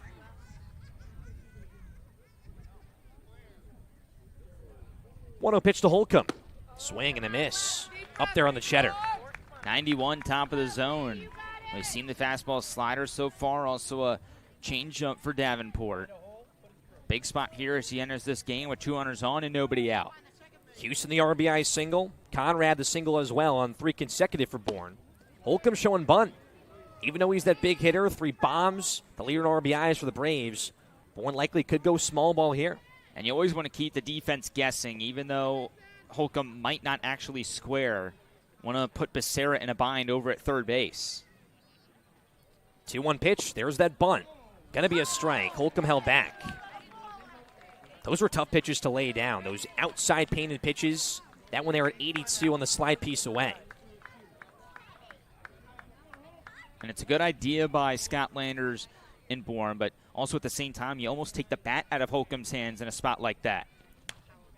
Keeps it in his hands there, and fouling one back. The Kettleers still in search of their first out of the inning, but Bourne has their first lead of this series. 6 hits so far early for the Braves, and they only had 4 yesterday. Turning things around, and you almost think it was bound to happen for the Braves to slow down last night. They didn't lose their last 8 games. It was their first 9-inning loss since July 20th, and it came against the Cats. Their first overall loss since that fog out, the second fog out ever at Dorn Park here on the 24th against YD. So this team, you could argue, maybe needed to lose a game in order to get that fire lit under them. 2-2, and Holcomb just keeping it going. The strikeout numbers were there for Holcomb early, but finished the regular season with a .407 on base percentage. Just matured so much as a baseball player this summer for the Braves. Here's Davenport setting back up. He's been very concerned with Conrad off second. Another 2-2. We can't find the zone. And it's been the slider going outside, the pitch that Davenport is trying to emphasize against Braden Holcomb, who has shown the ability to hit that pitch straight away down the right field line and into the right center field gap. Big 3-2 pitch. Way outside. Great at-bat there from Braden Holcomb. He works it all the way to 8 pitches, wins the battle, heads down to first, and the base is juiced for Chase Meggers. Quality at-bats, that's the name of the game in the postseason. You want to stack them. We've seen that so far. 4 straight base runners to begin this 3rd inning for Bourne. Now Chase Meggers trying to give Bourne a multi-run lead in bottom 3. Some rain coming down here from Dorn Park. Maybe looking to cool down this Braves offense in bottom 3. First pitch, Meggers threw it. 0 for 1 so far. His first appearance this series against the Kettleers. 2 for 5 in the opening round against Hyannis. Has brought a lot of stability towards this lineup in his first 11 games. just clips this back. And obviously we can talk about the hits all we want. The hitting streak coming in 11 games, including that win on Tuesday over Hyannis in the wild card game. But it's been multi-hit games for Meggers. It hasn't just been the one hit. He's also getting on base via the walk. Davenport, 0-2 pitch, and Meggers is late. First time the Braves will strike out here tonight. It's in the hands of Mason Davenport, and it's out number 1. And for a pitcher and a bases loaded, nobody out jammed, the strikeout is your best friend for the first out, because now a ground ball double play could end the inning. You're just in a much more relaxed state of mind when you can get that first out. David Lewis been swinging a hot stick, and it continues here. He could likely drive in Conrad. Davalon is back in center field, running start. Here comes Conrad. He will score easily. A sac fly for David Lewis. Gets the fans on their feet, and it's 2-0 Braves. Doing the small things. That's what Bourne couldn't do yesterday. That is what they're doing here in Game 2. They get the bases loaded. Holcomb with that walk. That's crucial. Lewis not trying to do too much, but gets that sacrifice fly. Now Neville still an RBI chance with 2 runners on. Neville just a loud line out to left field in his last AB.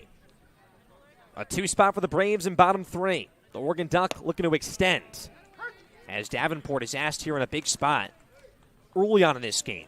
You expect now the Kettleers, they're going to go long and deep into their bullpen and expect at least one reliever to give them some length. For Davenport this summer, just the 5.2 innings in his 3 appearances. 0-1 pitch, Neville way behind. 2 RBIs in the regular season for Neville. His second at-bat here in the playoffs. Has Houston off second, Holcomb off first base.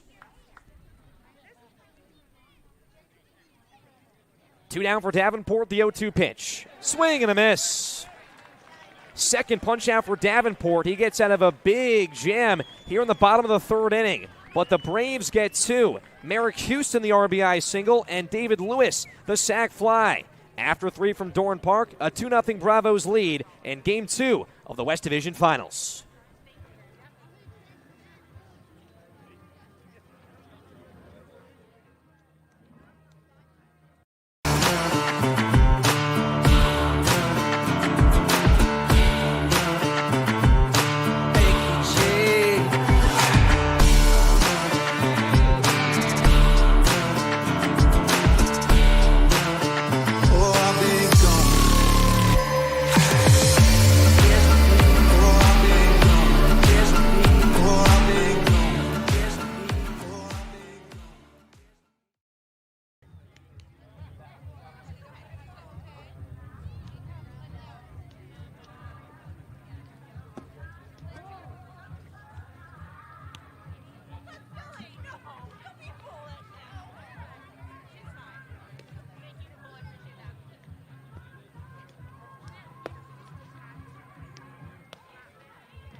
Tyler Fay now with some insurance as we head to the 4th here from Dorn Park. Game number 2 of the West Division Championship Series.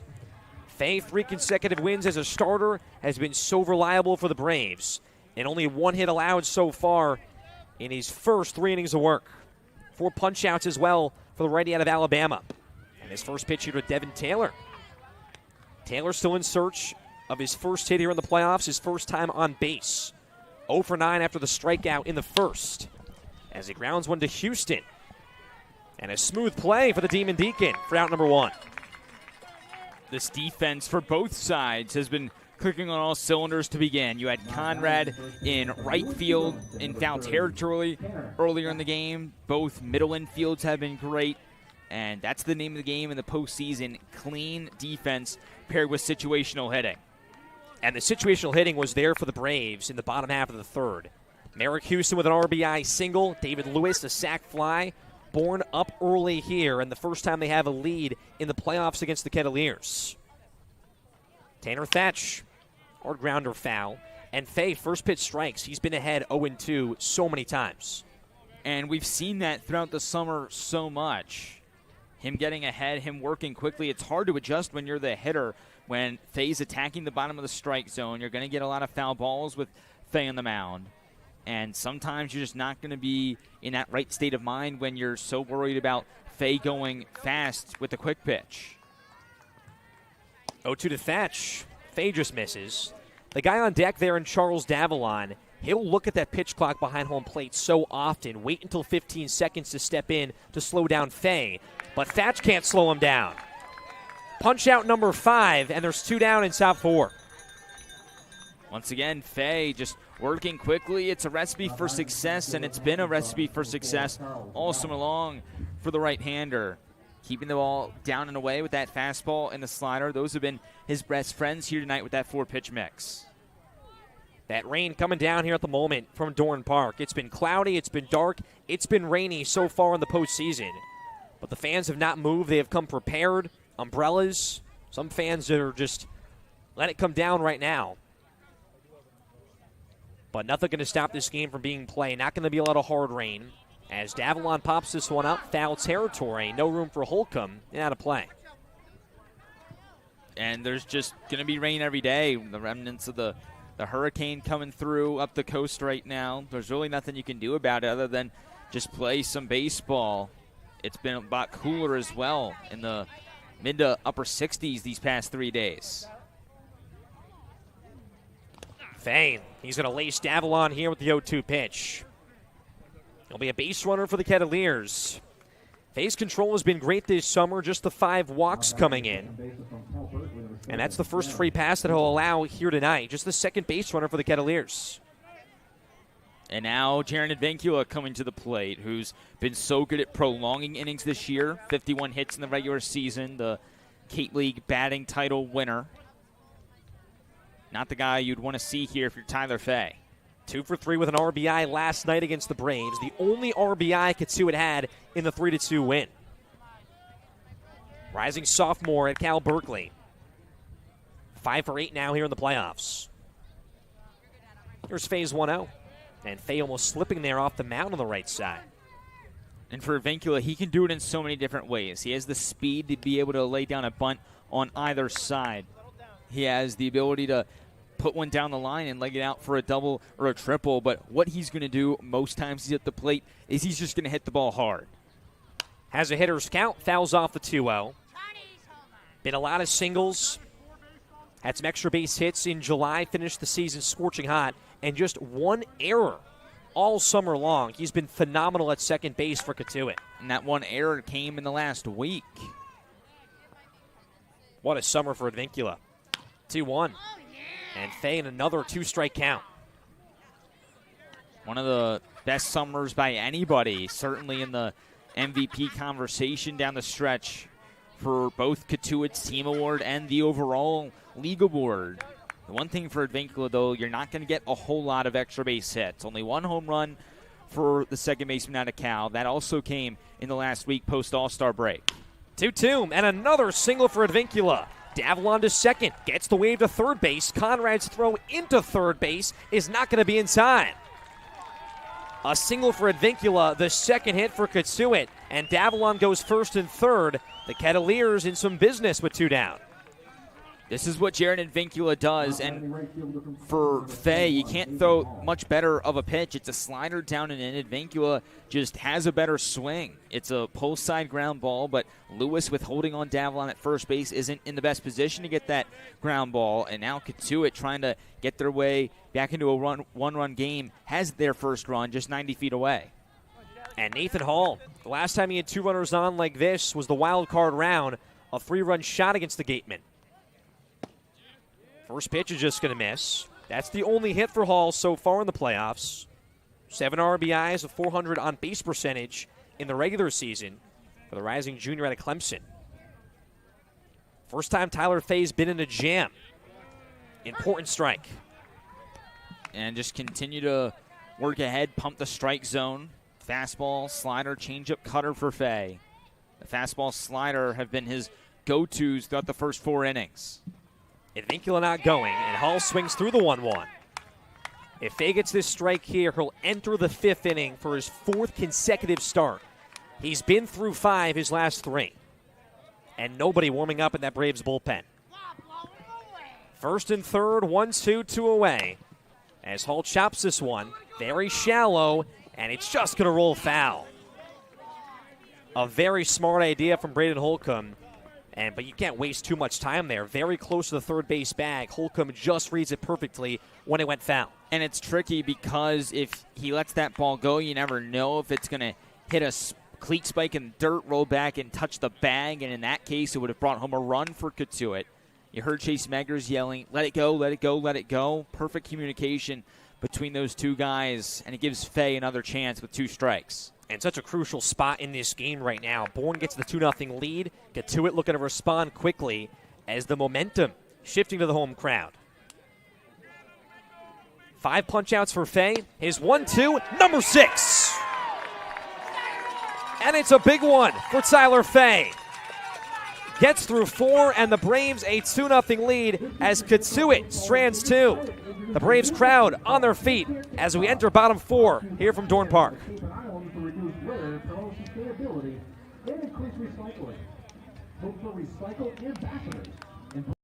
Savor the moment with Portside Liquors. Discover a world of fine wines, spirits, and craft beer handpicked for every occasion. From rich reds to smooth spirits, elevate your experience with us. Unwind with excellence. Visit us today at 590A MacArthur Boulevard, where every sip tells a story. Provides summer enjoyment, family fun, and refreshing beverages. Stop by any of the Cape Cod grocery retailers to pick up a wide breadth of Nantucket knuckles, nectars, joy drinks. We look forward to seeing you at the park. The Cape Cod Baseball would like to welcome our newest partner, Veolia North America. Veolia North America offers a wide spectrum of water, waste, and energy management services, including water and wastewater treatment, energy consulting, resource recovery, and more. Headquartered in Boston, Veolia has more than 10,000 employees working in more than 350 locations across the continent. To learn more, visit VeoliaNorthAmerica.com.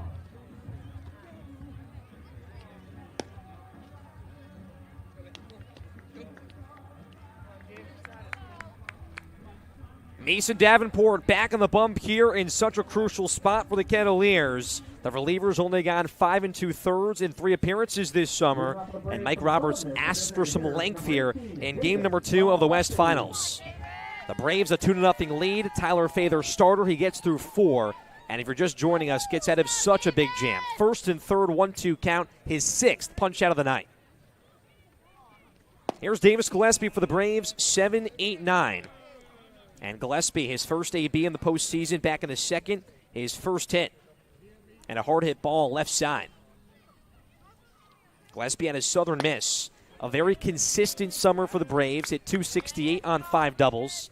A guy that was in and out of a starting role, but when he had the opportunities, he made the most of the chances for Scott Landers in this lineup.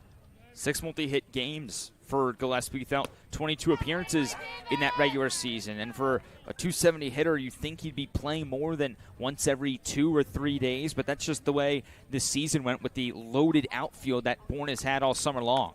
Only 3 spots, and those 3 players have done a great job. As that pitch just in there, as Gillespie will stay in the box here on a 3-1 coming up. But Chris Stanfield, phenomenal job, player of the week 2 weeks back. Ethan Conrad, MVP candidate. Tristan Becerra, team lead, 4 home runs. And then Mason DeVille and Davis Gillespie, the 2 guys fighting for spots. Davenport's 3-1 pitch. Gillespie swings through it.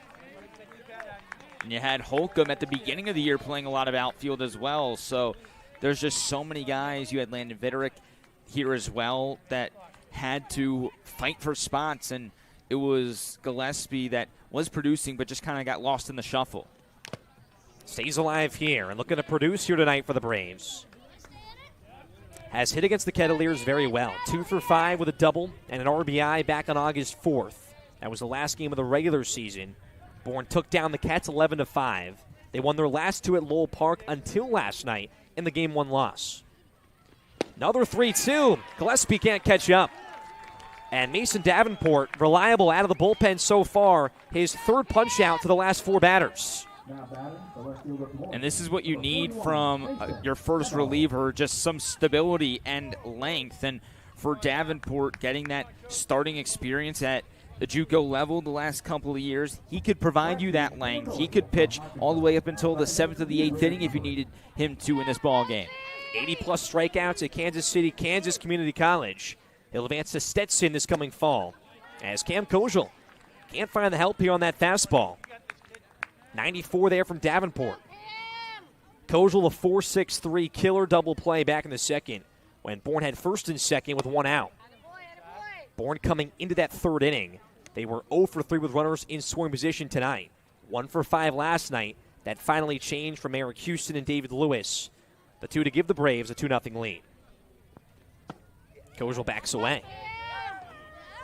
And now for Bourne, you have to continue to tag things on. In the game on Tuesday against Hyannis, they got that 3-1 lead in the 4th, got a couple more in the 6th, and eventually got to a point where Hyannis had no gas left in the tank. They ran out of momentum, and they had nothing left. Now here, you have the crowd behind you. You have this lead already. You want to continue to go after it and put the pressure on Cotuit's staff to make a move.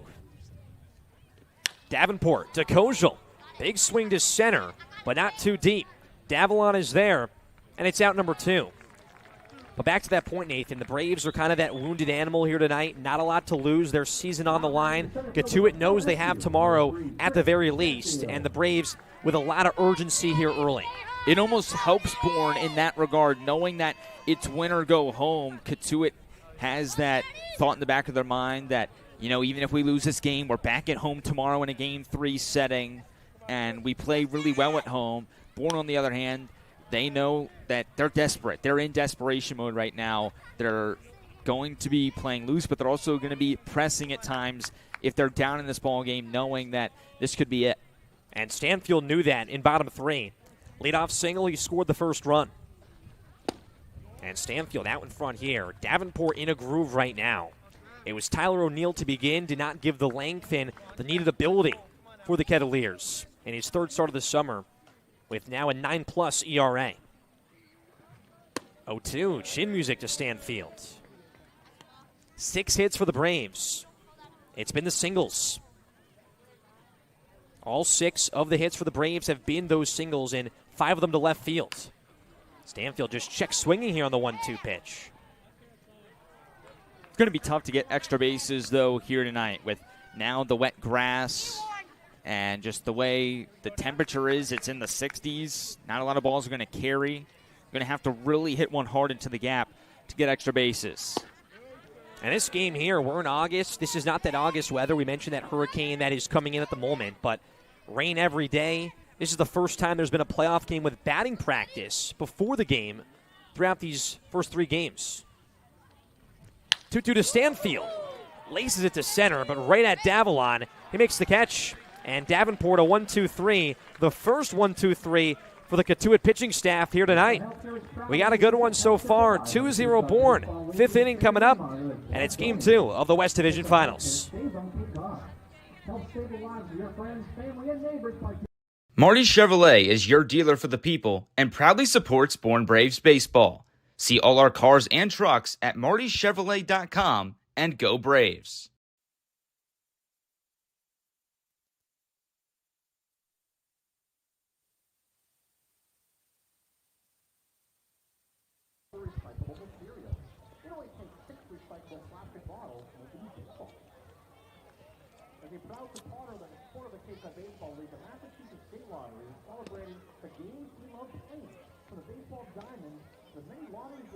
Top of the 5th time here at Dorn Park. Bourne leads Cotuit 2-0. And for those of you who have been tuning in all summer long, you know this storyline, the roster construction. It's been the thing that we have talked about from opening day until now. And as we look here in the playoffs and the players who are making the biggest contributions, it's people who joined this season from the very beginning and guys who just joined the team a week ago. Merrick Houston and David Lewis, the 2 guys with RBI hits in the last inning, were the 2 opposite ends of that spectrum. Houston here since day one, an opening day signee, and he's been pretty much this team's leader all throughout. David Lewis, on the other hand, out of Virginia Tech, just joined this team a week ago, just started playing games recently, so it's that mixture between the new and the old that makes things so fun here in the Cape League, and hey, it's working so far in this game for the Bravos, Cam and Nate. Well, thank you so much, Adam. And we talked about it before. Chris Stanfield saying that this team right here has had the least amount of guys in the Cape leave this summer. They've had this roster, and those new guys coming in, every single one of them, especially David Lewis, has said he's been welcomed in open arms. He loves the culture that the Braves have here. Houston was the guy that started that, but Houston's a guy, too, that also left to Team USA for a few days. And then Lewis here in just his 5th overall game of the summer, and he's been scorching hot. As Houston right there, throwing it to Lewis on the Becerra ground ball. Did they get him? No, they did not. Infield single. The Stanford third baseman just beating out for the third hit for the Kettleers tonight. There's that speed. There's that range for Merrick Houston at shortstop. Becerra doing whatever he can to get Cotuit a leadoff base runner. A tough play through that 5-6 hole, and Houston makes a lot of those look very easy. He did there, just not in time. Just the second time the Kettleers will have a leadoff base runner against Tyler Fay as Luke Hansen steps in. That first came in the second inning. And then Davalon was stranded on second base with 1 out. The next 3 went down via Fay, but no strikeouts there. 6 though tonight for the righty out of Alabama. As misses low. And those 6 hits for the Braves. They've had some chances. They didn't convert early, finally in the third inning. But understanding their season on the line, game 2 of this West Finals. 2-0. Hansen grounds it foul.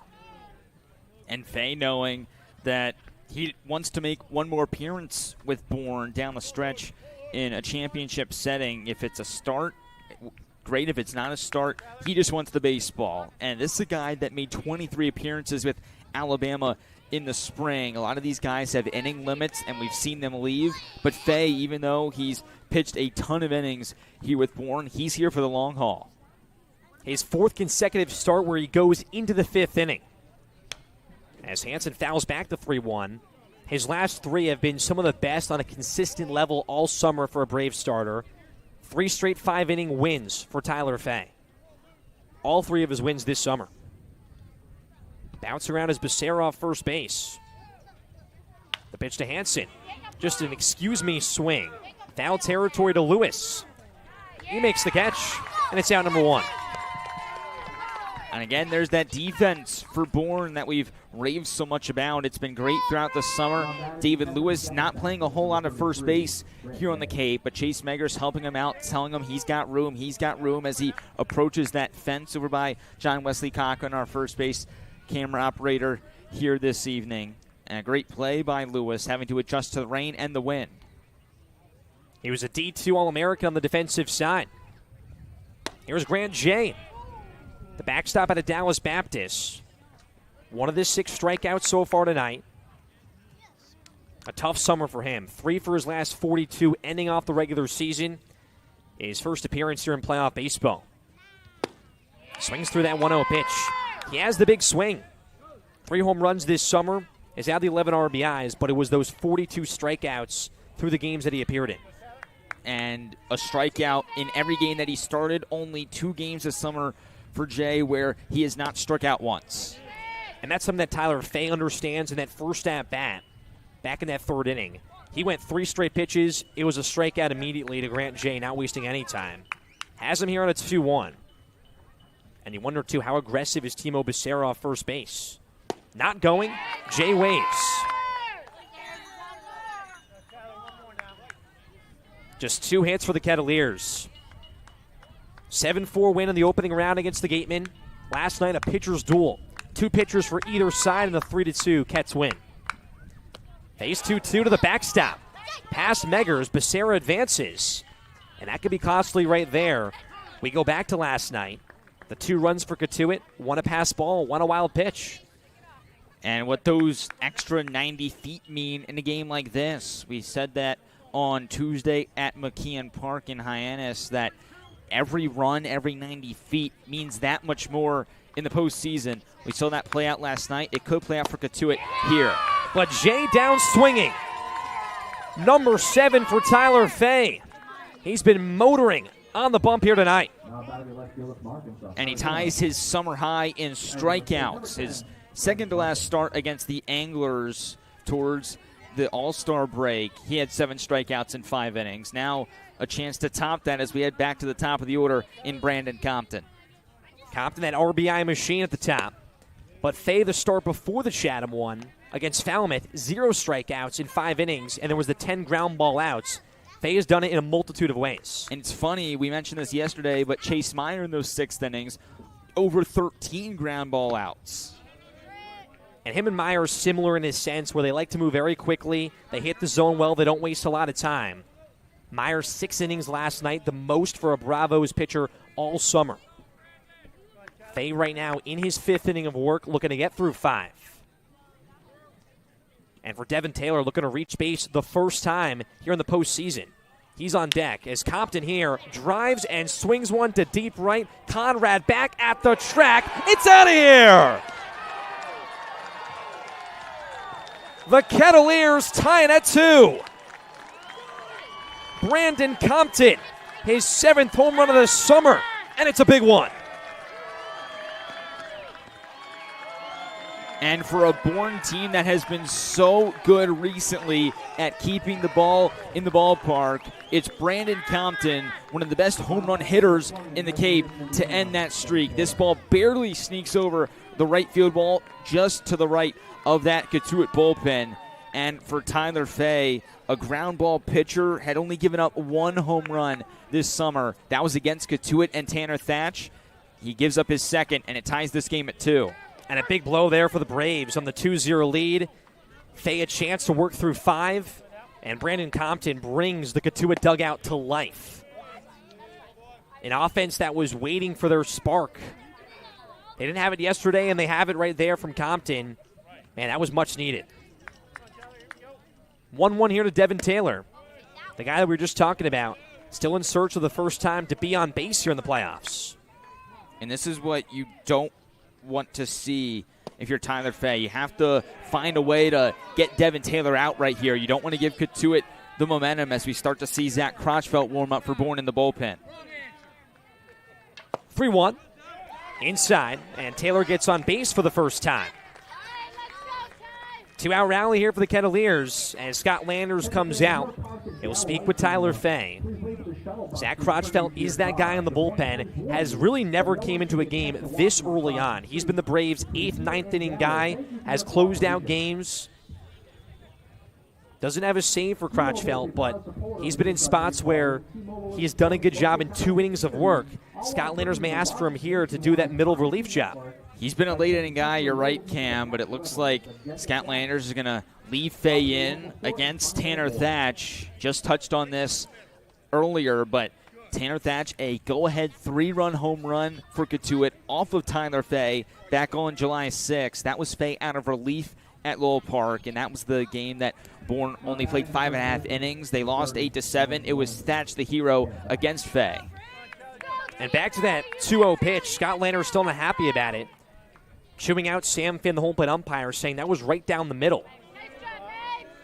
A pitch for Fay that he wanted as well. And Landers still exchanging some words outside of the third base dugout as Fay here now losing the zone. Landers asking for him to get through Tanner Thatch here. Top of the 5th in a 2-2 game. Here's the first strike. And the pitch count for Fay continuing to climb. He's over 70 pitches now. This will be number 72. Taylor off first base. Thatch to Fay. And it's going to end things in top 5. But Cotuit brings themselves back to life. They tie it at 2 apiece, a team that's looking to go to the championship round for the first time since 2019. The Bourne offense looking for a response in bottom 5. They'll bring the top of the order to the plate when you return.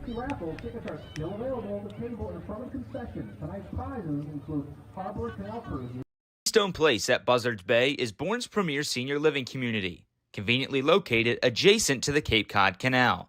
Visit us today at KeystonePlace at buzzardsbay.com. Visit them at Keystone Place at buzzesbay.com. Convention Data Services, or CDS, is an events technology company based in Bourne and a proud supporter of the Cape Cod Baseball League.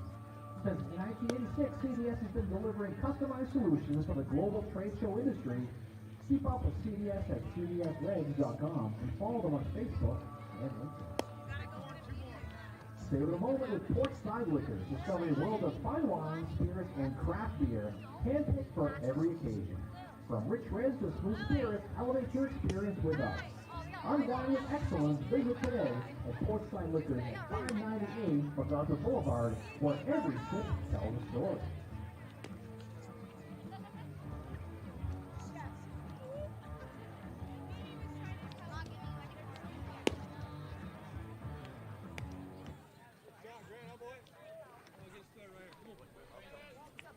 Well, Brandon Compton for the Kettleers, his 2-run blast ties this thing at 2 apiece as Mason Davenport back on the mound brings this game back. The Kettleers now back to life here on the road in enemy territory at Dorn Park. And it's a brand new ball game. 0-0 has to be the mindset.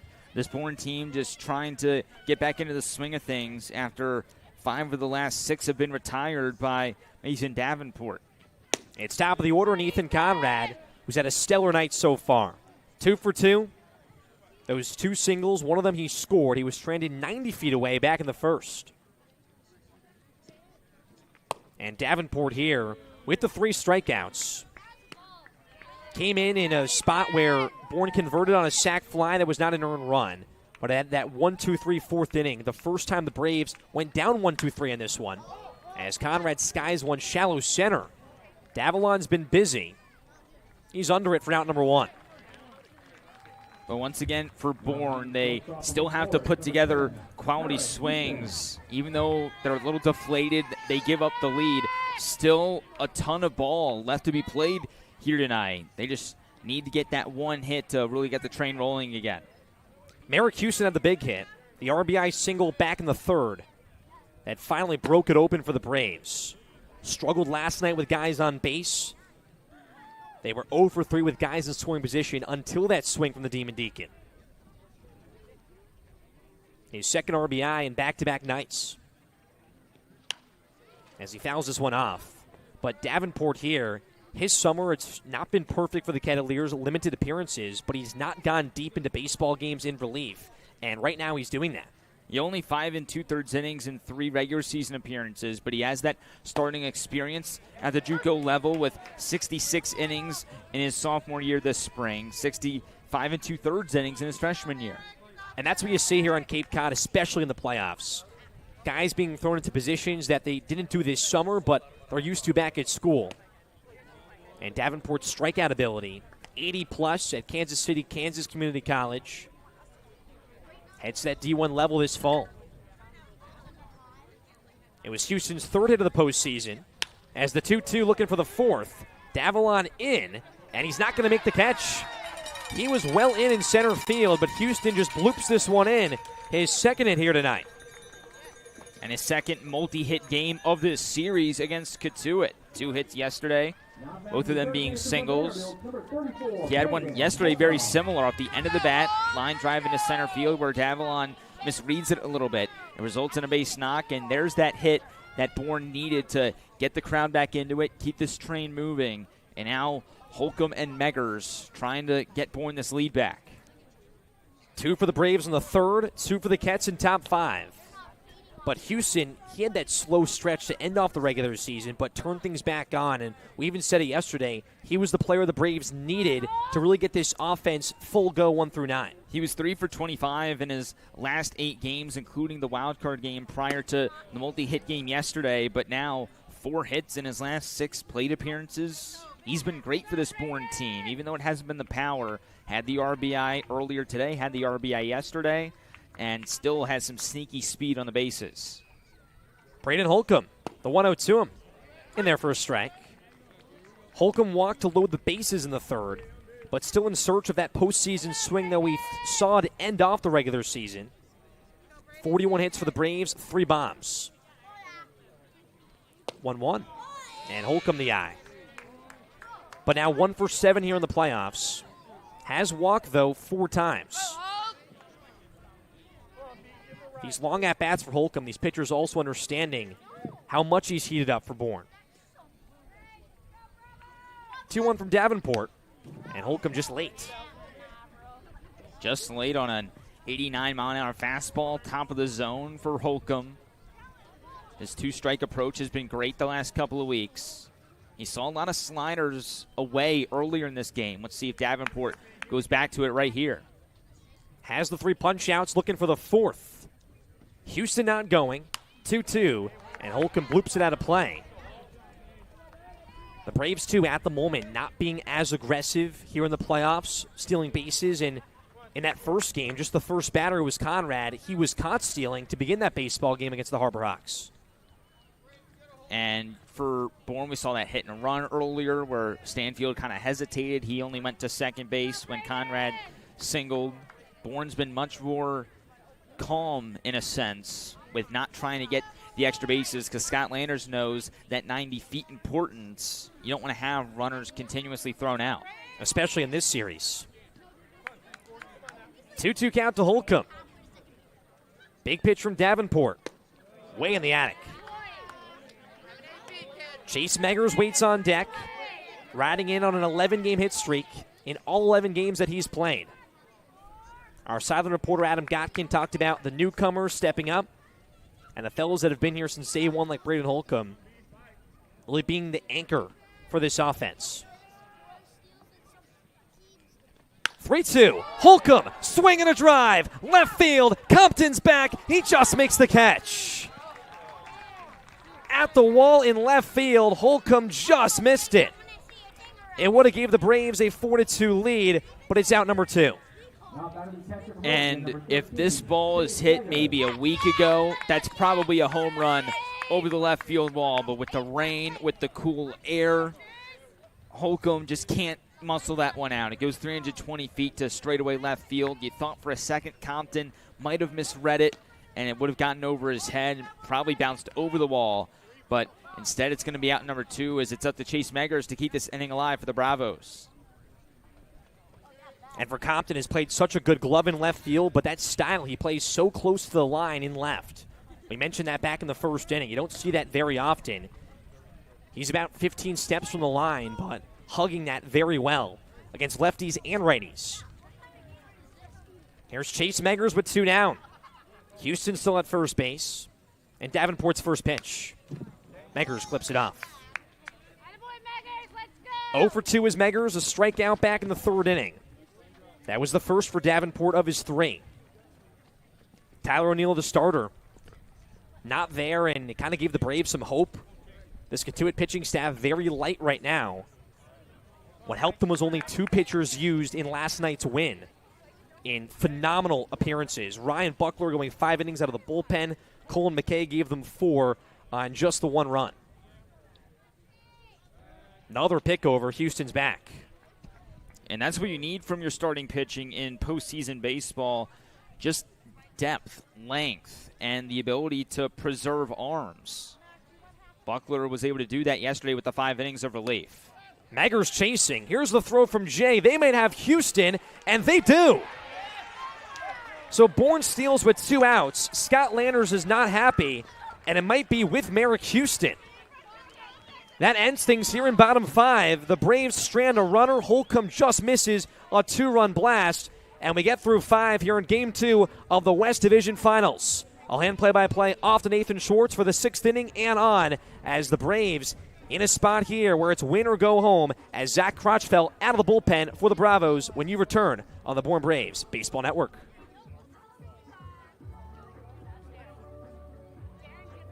Convention Data Services, or CDS, is an events technology company based in Bourne and a proud supporter of Cape Cod baseball. Since 1986, CDS has been delivering customized solutions to the global trade show industry. Keep up with CDS at cdsreg.com and follow them on Facebook and LinkedIn.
Start of the 6th inning from Dorn Park. The rain falling at a much more rapid pace here on this ugly Thursday night from Dorn Park.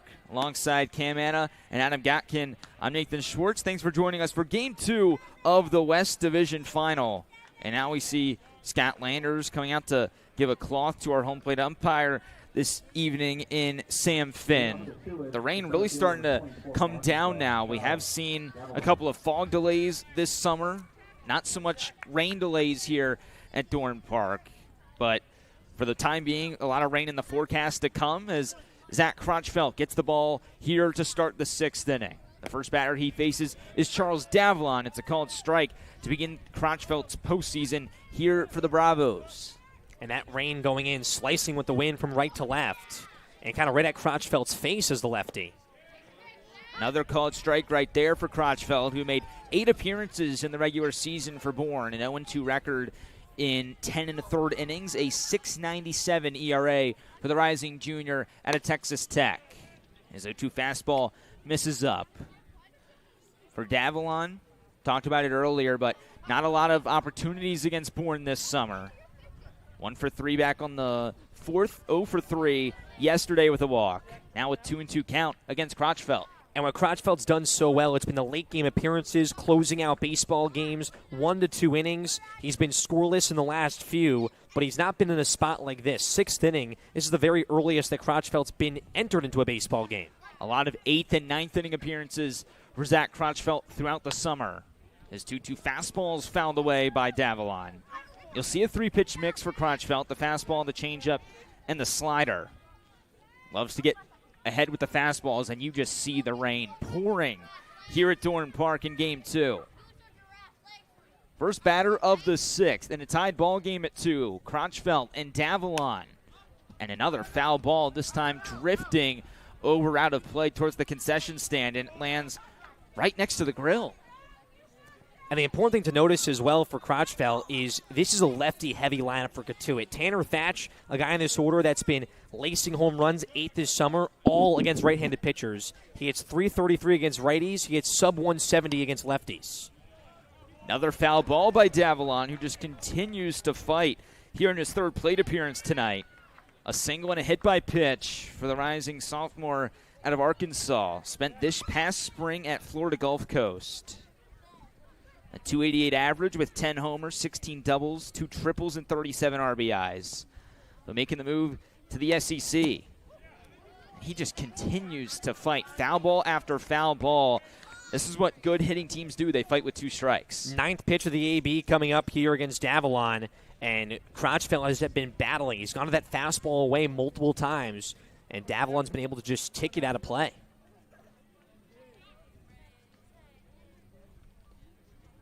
Crotchfeld battling adversity once again.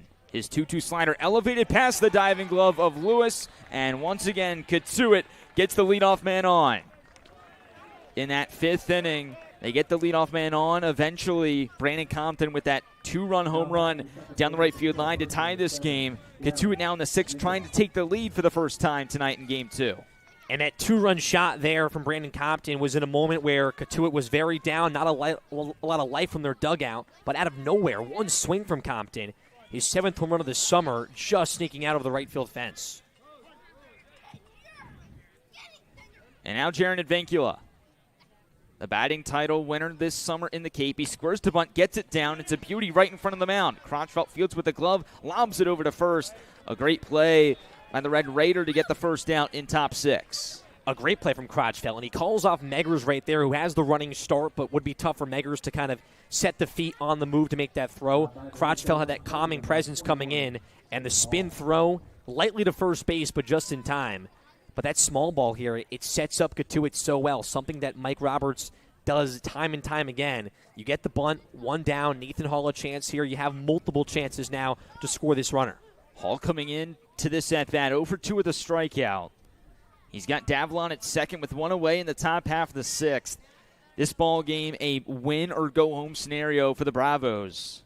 Cotuit, even with the loss, would have Game 3 tomorrow back at home at Lowell Park.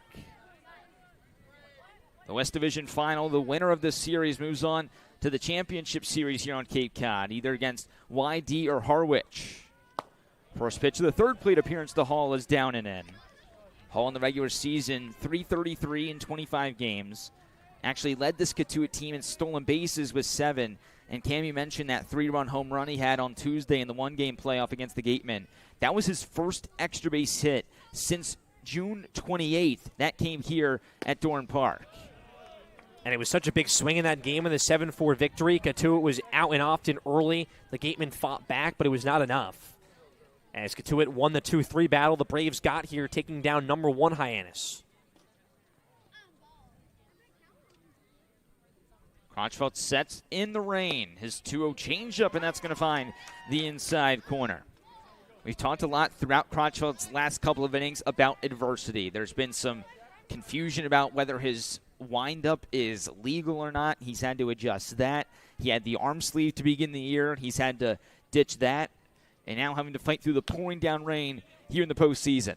There's been a lot that's affected Crotchfeld, but not affected him the way that you think. It almost motivated Crotchfeld and had him pitch a lot better. He's a guy that motivates himself on the mound, has that even, cool demeanor, but at the same time, it's that demeanor that will get this team going. At the end of innings, he'll show a lot of emotion as well. That stone-cold stare to the batter. We see it every game here at Dorn Park for Crotchfeld.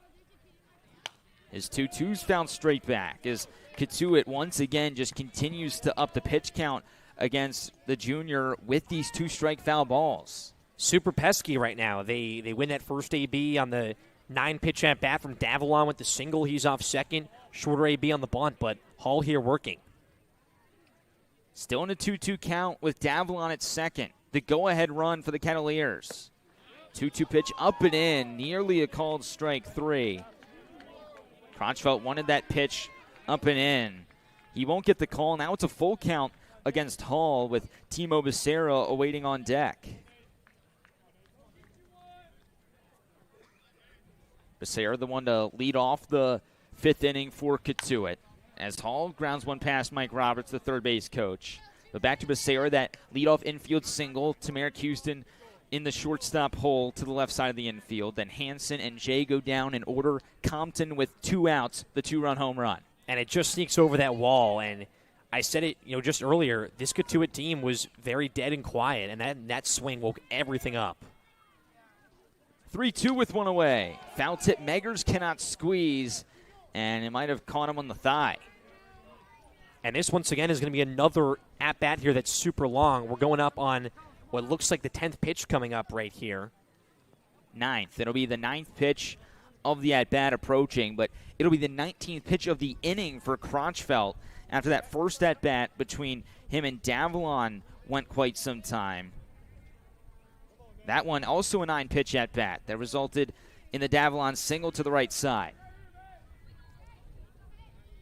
Full count with one away. The 9th pitch against Hall. It's a ground ball to Merrick Houston. He lobs it over to David Lewis. Close play, but just in time is that throw. Boy, that could have been nightmare scenario right there for Merrick Houston and Bourne if that throw is even just half of a second later. But the reason Houston's throwing it like that is the weather right now. You can't get that full grip, so if you're going to throw it as you usually do, that dart to first base, you're not going to get as much of that grip and traction. So Houston making sure he has the accurate throw, the chance to get the out, and he does that there by just one step. He could have even gone to third to try and get Davalon, who went on that ground ball to shortstop. Would have gotten the lead runner. But now the go-ahead run for the Kettleers just 90 feet away in Davalon. Timo Becerra to the plate against Crotchfeld. First pitch changeup misses up and out. For Becerra, only that one hit tonight. We just talked about it. That leadoff single in the 5th inning. And he scored on that Compton blast to tie this game up at 2. Bourne led this game 2-0 after the 3rd. Cotuit with that home run in the 5th to tie it. They have all the momentum in Game 2 of the series as Becerra fouls it off to even the count. And you feel like this moment right here, even though it's top 6, and we said that even last night, every chance where a team has to take a lead in playoff baseball, especially a winner-go-home matchup, it feels like it's the 9th inning. And you know that a momentum shift right now with a single from Becerra is going to really deflate Bourne. This rain coming down, some fans have also drifted out for this playoff game. A lot have stayed put, but there's a lot on the line for this at-bat where Crotchfeld has had to battle this inning. He's battled adversity, battled injury. Now has to battle Becerra. 1-1 slider misses up. The rising junior at Stanford trying to find his stride in top 6 and bring home the go-ahead run for the Kettleers. At a minimum, reach base and hand it off to Luke Hansen in the on-deck circle. Straight-up defense for Bourne behind Crotchfeld in his 9th appearance. There's the fastball, a swing and a miss. Top of the zone for Crotchfeld. 90 miles an hour. And now you're going to see that stare. We're getting the zoom for you right there. Crotchfeld, Becerra. The shake of the sign initially. Finds the third one. He likes it. Number 27 looking for out number 3 in top 6. Won't get it here as he spikes the fastball. And he loves the fastball with 2 strikes. He'll elevate it. He'll challenge the hitter, especially here understanding his pitch count. That's the pitch that he's loved right now, has the most grip on it with the rain. We saw that slider hang upstairs, not on top of it right now. Once again, the go-ahead run for Cotuit in Game 2 at third base. The Kettleers 1 win away from the Cape League Championship Series. Crowd gets into it. The payoff with 2 away. Another foul ball by the Kettleers. They continue to just dart this pitch count for Crotchfeld up. He's now at 25 pitches here in his first inning of work. 7th pitch of the AB coming up here against Becerra. It has just been battles. These Cotuit hitters not going away, forcing Crotchfeld to try to live alive in this count. 3-2 with 2 away. The 7th pitch of the at-bat is a fly ball to right center field. Conrad and Stanfield both trying to get there. It's Conrad in the gap. He's got it, and Bourne escapes the threat. The go-ahead run for the Kettleers was just 90 feet away, but Zach Crotchfeld buckles down, gets a fly ball for Timo Becerra to end the inning as we head to bottom 6. Still in a tied game at 2 in Game 2 of the West Division Final.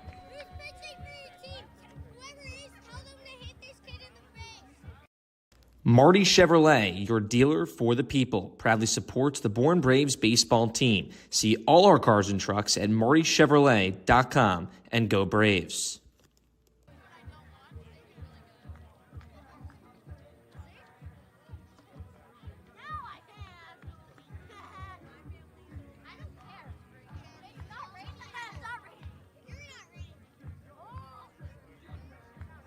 There's a fan now pitching to get 2 in the 44. Zach Duenas, Southern Illinois University. Go, Tyler! You're doing an awesome job at bat, boy! Why are you wearing your shirt over your sweatshirt? Dumb idea! Yeah, Tyler!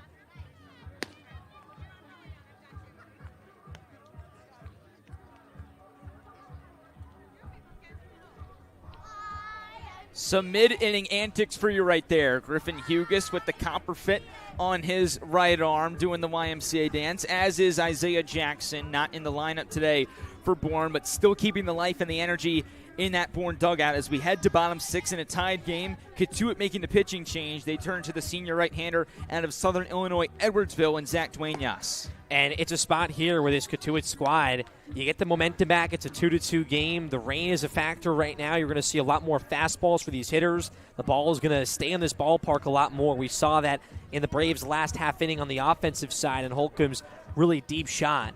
But for him right now, he will make his 6th appearance of the summer, a 1.59 ERA, and it's been 5 2/3 innings, but he's been solid. Opponents just batting 158 against the righty.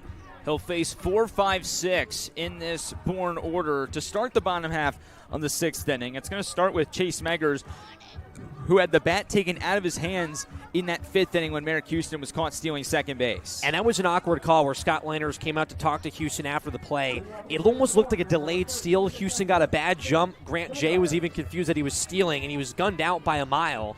And the Braves have had some trouble here with the steals here tonight. Houston there confused Chris Stanfield on the hit and run. Thankfully, he advanced to second base, but he also wasn't fully going. So that's something the Braves have to fix.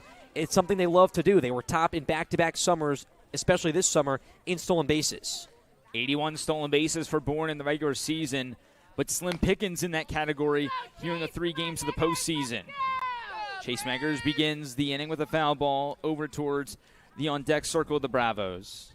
Meggers, in 10 games in the regular season, a .342 hitter. 7 RBIs, comes in on an 11-game hitting streak. But he's 0 for 2 with a strikeout to start his Game 2 against Cotuit. He had the day off yesterday. John Schroeder and him on a on and off rotation behind the plate. Meggers has gotten some chances to be the designated hitter, though, and he hasn't let Bourne down.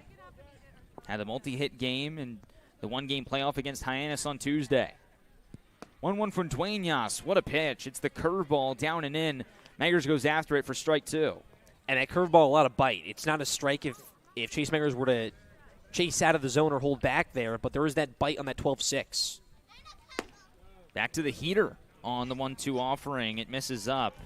A lot of speed there. 93 from Duenas, who's going from Western Kentucky to Southern Illinois Edwardsville for his senior season. Coming off just 4 appearances with Western Kentucky this spring.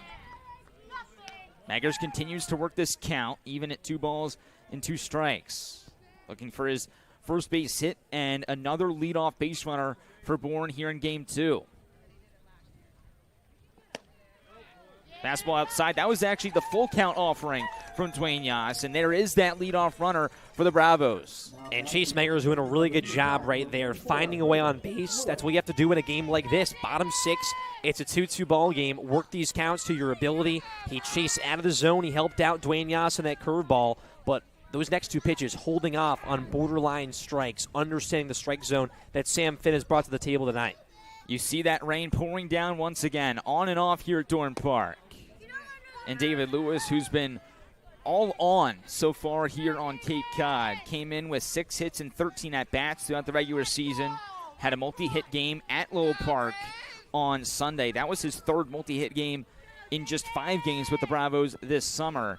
Now here tonight, 1 for 1, a single and a sac fly. That drove in the last run for Bourne back in the 3rd inning. And that one a borderline call right there. That fastball low. But Sam Finn's been very consistent with those low strikes here tonight, and Lewis needs to adjust. It's hurt both hitters in both lineups tonight.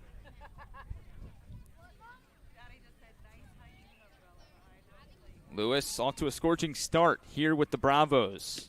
And that's going to, it almost looked like hit his jersey, but instead he barely gets out of the way. Might have heard the pop with the glove from Grant Jay behind the plate. Making his first start of this postseason.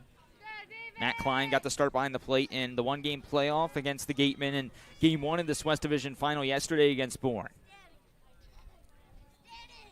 Duenas checks the runner, his 2-1 pitch to the plate, all the way to the backstop. We talked about it earlier. The little things have got to be done right here in the postseason. With the rain, kind of hard to avoid a wild pitch here and again, but now Bourne, that leadoff runner in scoring position.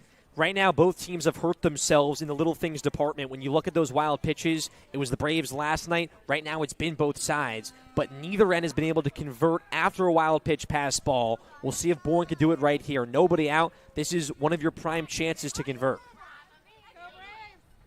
3-1 with nobody out. It's a fastball up and in. Lewis flips that bat down.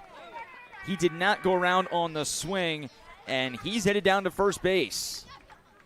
His 3rd walk of the summer with Bourne. He's now reached base in both of his plate appearances officially here tonight. Had that sac fly as well, and now time is called. Grant Jay going out to talk with Duenas. Most crucial spot of this game, and we're going to have a pinch hitter here for Bourne. Cam Nelson out of Wake Forest coming to the plate for Mason Neville.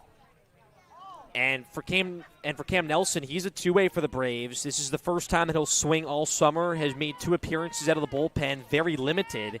He hit under 200 for Wake Forest this past spring, and he'll get that chance here. We've seen him during BP making a lot of adjustments, but he'll get the chance here in his spot on the offensive side. And I would think this is almost a guaranteed bunt situation right here for Bourne. Nobody out, runners on second and first. Nelson, as you said, Cam, hasn't swung a bat for Bourne yet, and he's been here for a little over a week.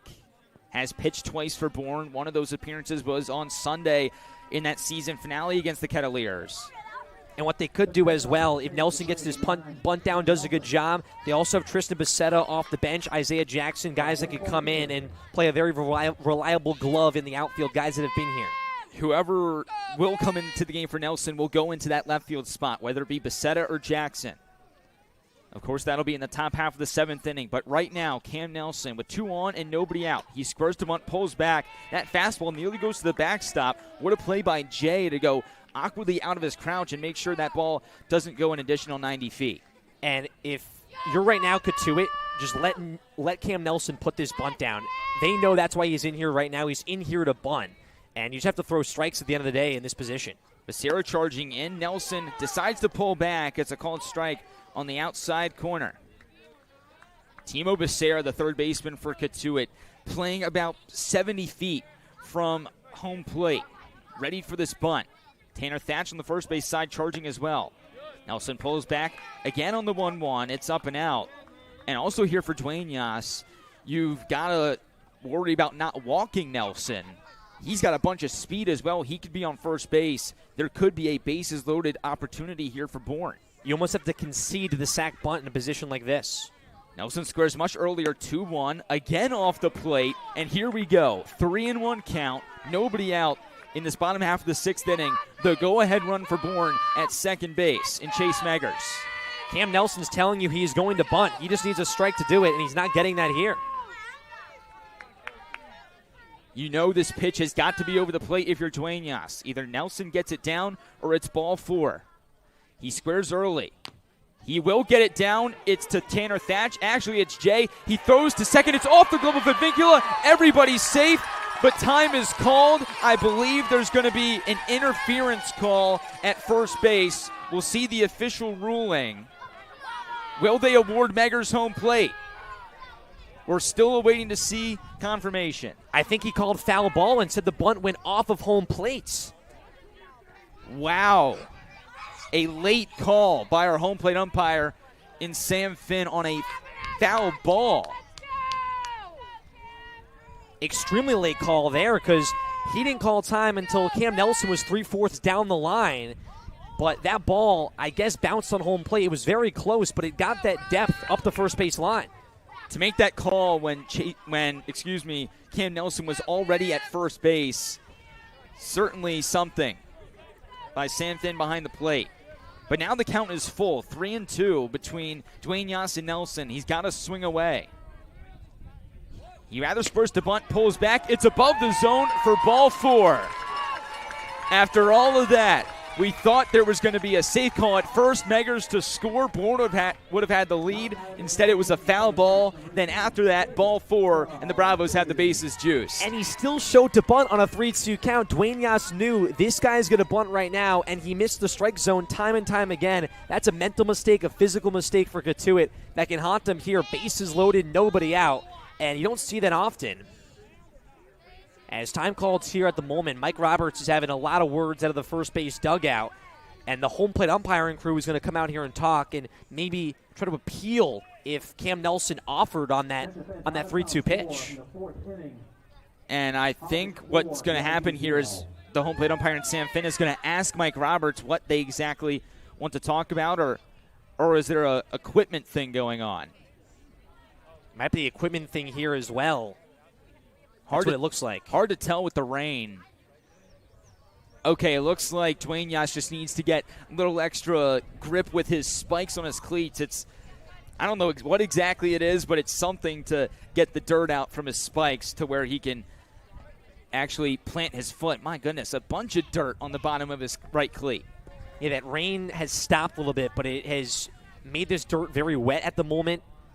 Muddy and rocky as well, especially on that mound. And even that third base ump, and Mike Hinojosa is kind of feeling the grass and the dirt, the conditions here playing a factor. It doesn't seem like it's anything too major at the moment. As the Braves also looking in their dugout right now for something. Might be something very similar for the Bravos, where their guys also have a lot of dirt on their cleats. Maybe also a pinch runner for one of these guys. Who knows what's going on. Also, could be just some situational stuff going on for Bourne about what could happen down the line in this inning. The Bravos, their best chance to take the lead or break this game open in bottom 6. It's game 2 of the West Division Final. It's a must-win game, a win or go home game for Bourne. And now a rake will be brought out by Scott Landers. And I think they're just going to go to the mound and see what they can do to maybe fix that pothole. It seemed like right now Cotuit was having trouble with the mound. Crotchfelt not as much, but I think that's what Mike Roberts was asking. The mound right now giving trouble here to the Kettleers. And it's going to force the Braves and Quinn Stromberg, some of this coaching staff, not sure who exactly that is right now with the hood on, but they're going to rake up the mound. It looks like it's Joe Areola. It does. Doing the field work right now. Man, you rarely see a player do this kind of stuff. Thought he was just going to come out and give the rake to Coach Stromberg. Now Coach Landers is out there seeing what they want. I think also Bourne trying to maybe get some extra dirt from the bullpen as the fans grow anxious. They're getting colder. They're getting wetter out there, as are we up here on the broadcast porch. But it's at the same time, too, it didn't look like that bad or the mound was affecting this spot as much for them to make this much big of an effort of the mound in the middle of the inning. But I guess that's what Cotuit wants. The umpires also agreed that that's what needs to happen right now for this game to continue. And Scott Landers, the manager, is just chucking dirt right now on the mound to get this thing going.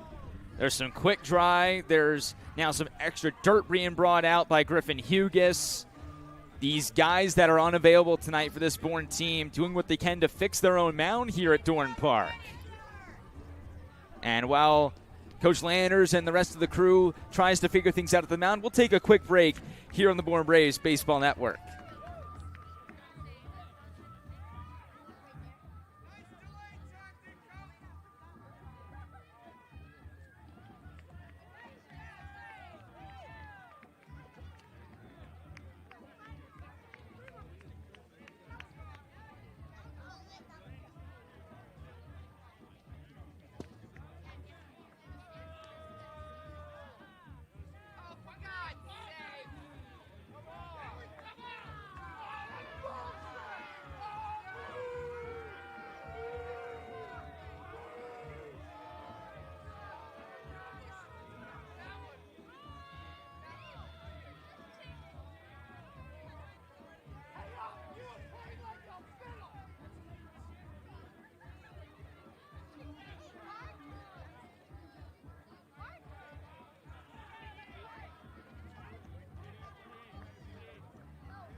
Second base now pitching to the Cotuit from section number 48, Mason Davenport.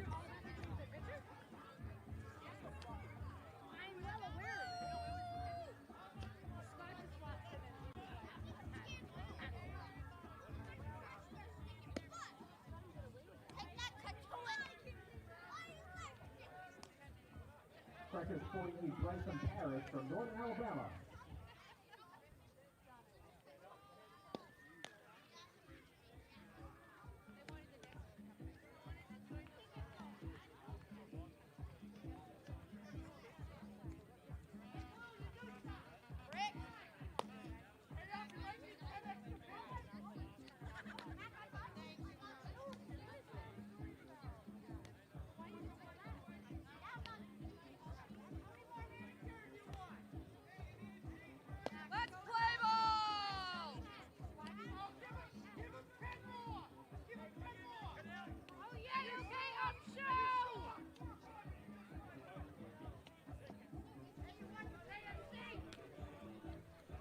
So after all of that with the mound, and when it's finally ready to go, Mike Roberts, the field manager for Cotuit, comes out and he makes a pitching change to bring in Bryson Parrish, which did not make these Bourne fans very happy. Man, these Bourne fans were not happy at all. They were saying a lot of selective words down the third base line, and it took a lot of time. It was pretty much a weather delay with this mound. Scott Landers comes out. The field manager of the Braves puts a bunch of dirt in quick dry, and now Parrish, hopefully it's okay, now and be ready to go.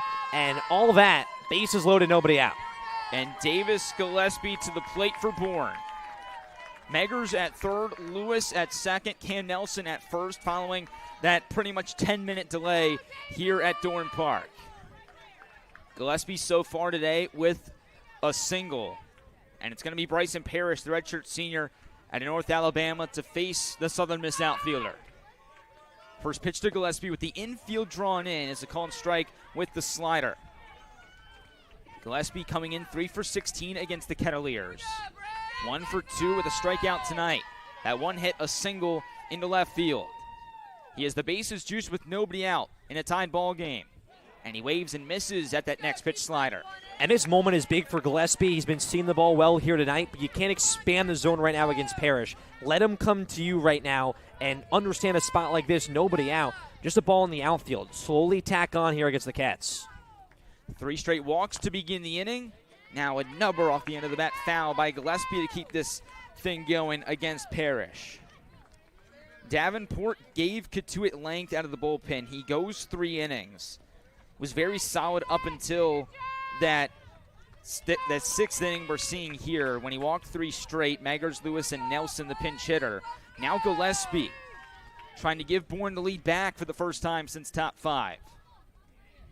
0-2 pitch from Parrish out of the stretch. Jay with a backhand. It nearly goes to the backstop. And Parrish right now is slider and fastball. They're missing away fully. And it seems like Gillespie now just hugging the plate a little bit more, understanding where Parrish wants to go. Right on that chalk. 1-2 pitch. It's the fastball outside. This cat now even at 2 balls and 2 strikes. This thing gets a whole lot more interesting. Pass ball or wild pitch could bring home the go-ahead run for Bourne. Bottom 6 in Game 2 of the West Division Final. 2-2. Ground ball. That's through. Meggers comes home easily. Here comes Lewis. He's going to score. Davis Gillespie off the bench into the spotlight. A go-ahead 2-run single in bottom 6. First appearance for Gillespie here in the postseason and just does the job. That infield fully in, and that almost causes that single. Not enough room for the Kettleers defense on that left side to make a play. And how about Gillespie? You're asked to come into a spot. You start this baseball game, and you have a 2-hit night. His 7th multi-hit game this summer. His first action in postseason baseball. He's making his name known around Cape Cod baseball. And the inning is not over yet. Here's Kozel. Now he squares to bunt. He gets that down to the third base side. Parrish just throw to first in time. That's exactly what Bourne wanted to do with Cam Nelson. Nelson draws the walk. He gets the bases juiced for Gillespie. Now after the 2-run single for Gillespie, Kozel doing a job putting 2 runners back in scoring position. And we've seen Kozel all summer long, especially in batting practice. He's very serious, very good about his bunting. That's just great. That's a very selective spot for Bourne to do that once again in this inning. They've shown that here in the postseason. Stanfield, who's up, had an RBI bunt in last night's loss. And Kozel sets up Stanfield big right here as the Bourne dugout fully into it. If you saw before, Justin West dancing around. The Braves lively here in his bottom half. Now Chris Stanfield. 2 runners in scoring position, 1 away in bottom 6. His first pitch, foul ball, gets over the netting behind the Kettleer dugout. But now this Bourne fan base and the dugout back into this ball game. All the life had been drained after Brandon Compton's 2-run home run to tie this game in the top half of the 5th. But Davis Gillespie with 1 swing able to give Bourne that 2-run lead back. And now it's up to Chris Stanfield and Ethan Conrad to try and add to it. A 1 slider just outside. And still Parrish missing away. His strikes have been in. Stanfield knowing what his wheelhouse is right now. When he missed in for the first time, it was that single to Gillespie. 1-1 from Parrish. Line drive. Will that fall into center field? It will not. Davalon gets there. His throw will come all the way to the plate, but Nelson scores. That's also why you want to put Cam Nelson into the game. He's got a bunch of speed. He scores from third on the sac fly and make it a 3-run Bravo lead. And Stanfield doing a job. He gave a point towards Quinn Stromberg, a fist bump towards the dugout. Stanfield here started the rally back in the third inning. He had that leadoff single, scored that first run, doing a job right there. A 3-run cushion out for the Braves, converting with guys in scoring position. And Stanfield, a guy that's been here since day number 1. He's played 9 games with Bourne last summer. Wasn't a part of the final roster that went to the championship game and won Game 3. He's been here since day 1 in 2024. He had the rough start, the great middle, the rough end of the regular season, but what he's been able to do in the playoffs will write off any negatives from his regular season. Tapper to the right side to Tanner Thatch. He will take it to the first base bag himself, but what an inning for Bourne. A 10-minute delay, but Davis Gillespie with a 2-run single to left, Chris Stanfield with a sac fly, and the Bravos take a 5-2 lead into the top of the 7th in Game 2 of the West Division Final.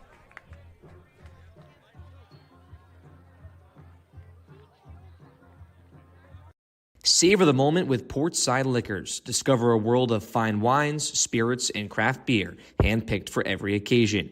From rich reds to smooth spirits, elevate your experience with us. Unwind with excellence. Visit us today at Portside Liquors, 590A, MacArthur Boulevard, where every sip tells a story.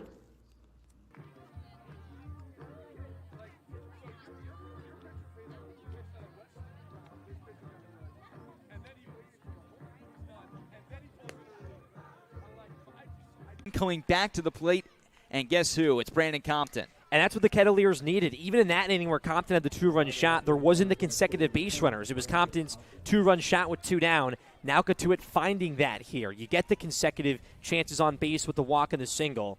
As Scott Landers comes out here and he'll talk to Crotchville. You have some abilities out of the bullpen. Packy Bradley Cooney could be a guy that's the first man out here.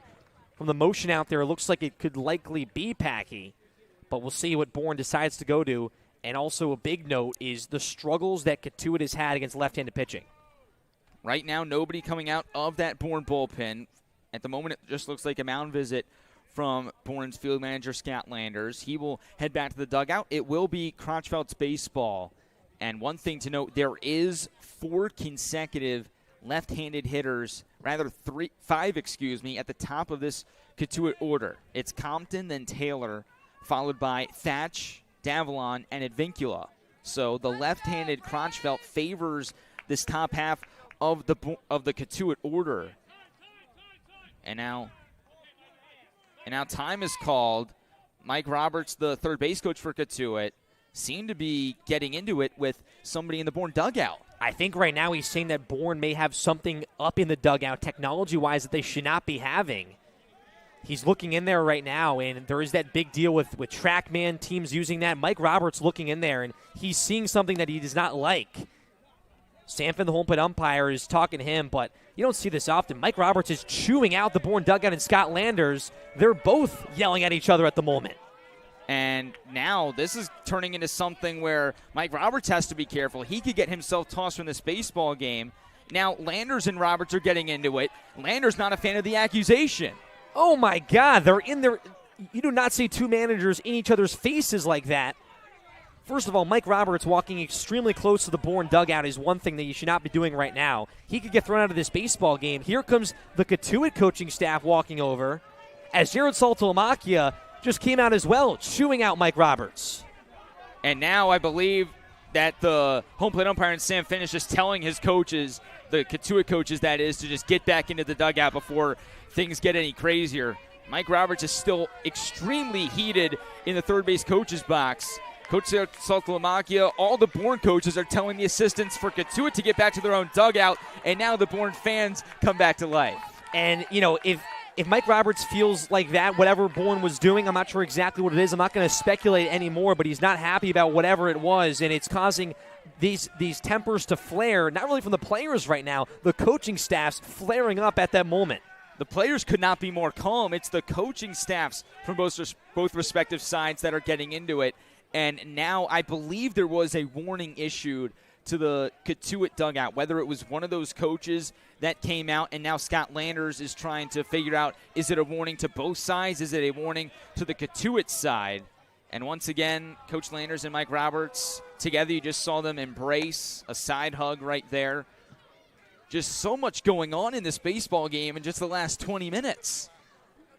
You know, two competitors right there. Mike Roberts not being happy, going, you know, he's looking at something in the dugout, and that led Scott Landers to come out and have that conversation. Mike Roberts not happy at all on whatever the conversation exactly was. But that's a situation, too, where it could also pump up these players as well. You saw the Bourne dugout clapping. They're seeing the emotions from their managers, guys that are watching these baseball games, directing these games. And still that long back and forth between Sam Finn, Roberts, and Landers.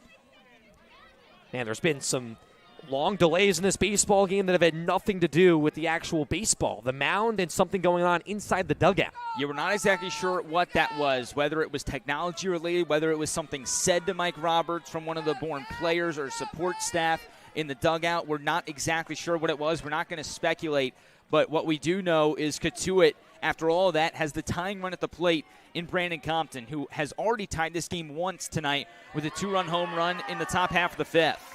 And this crowd also getting active, too, them being exciting from the opening pitch.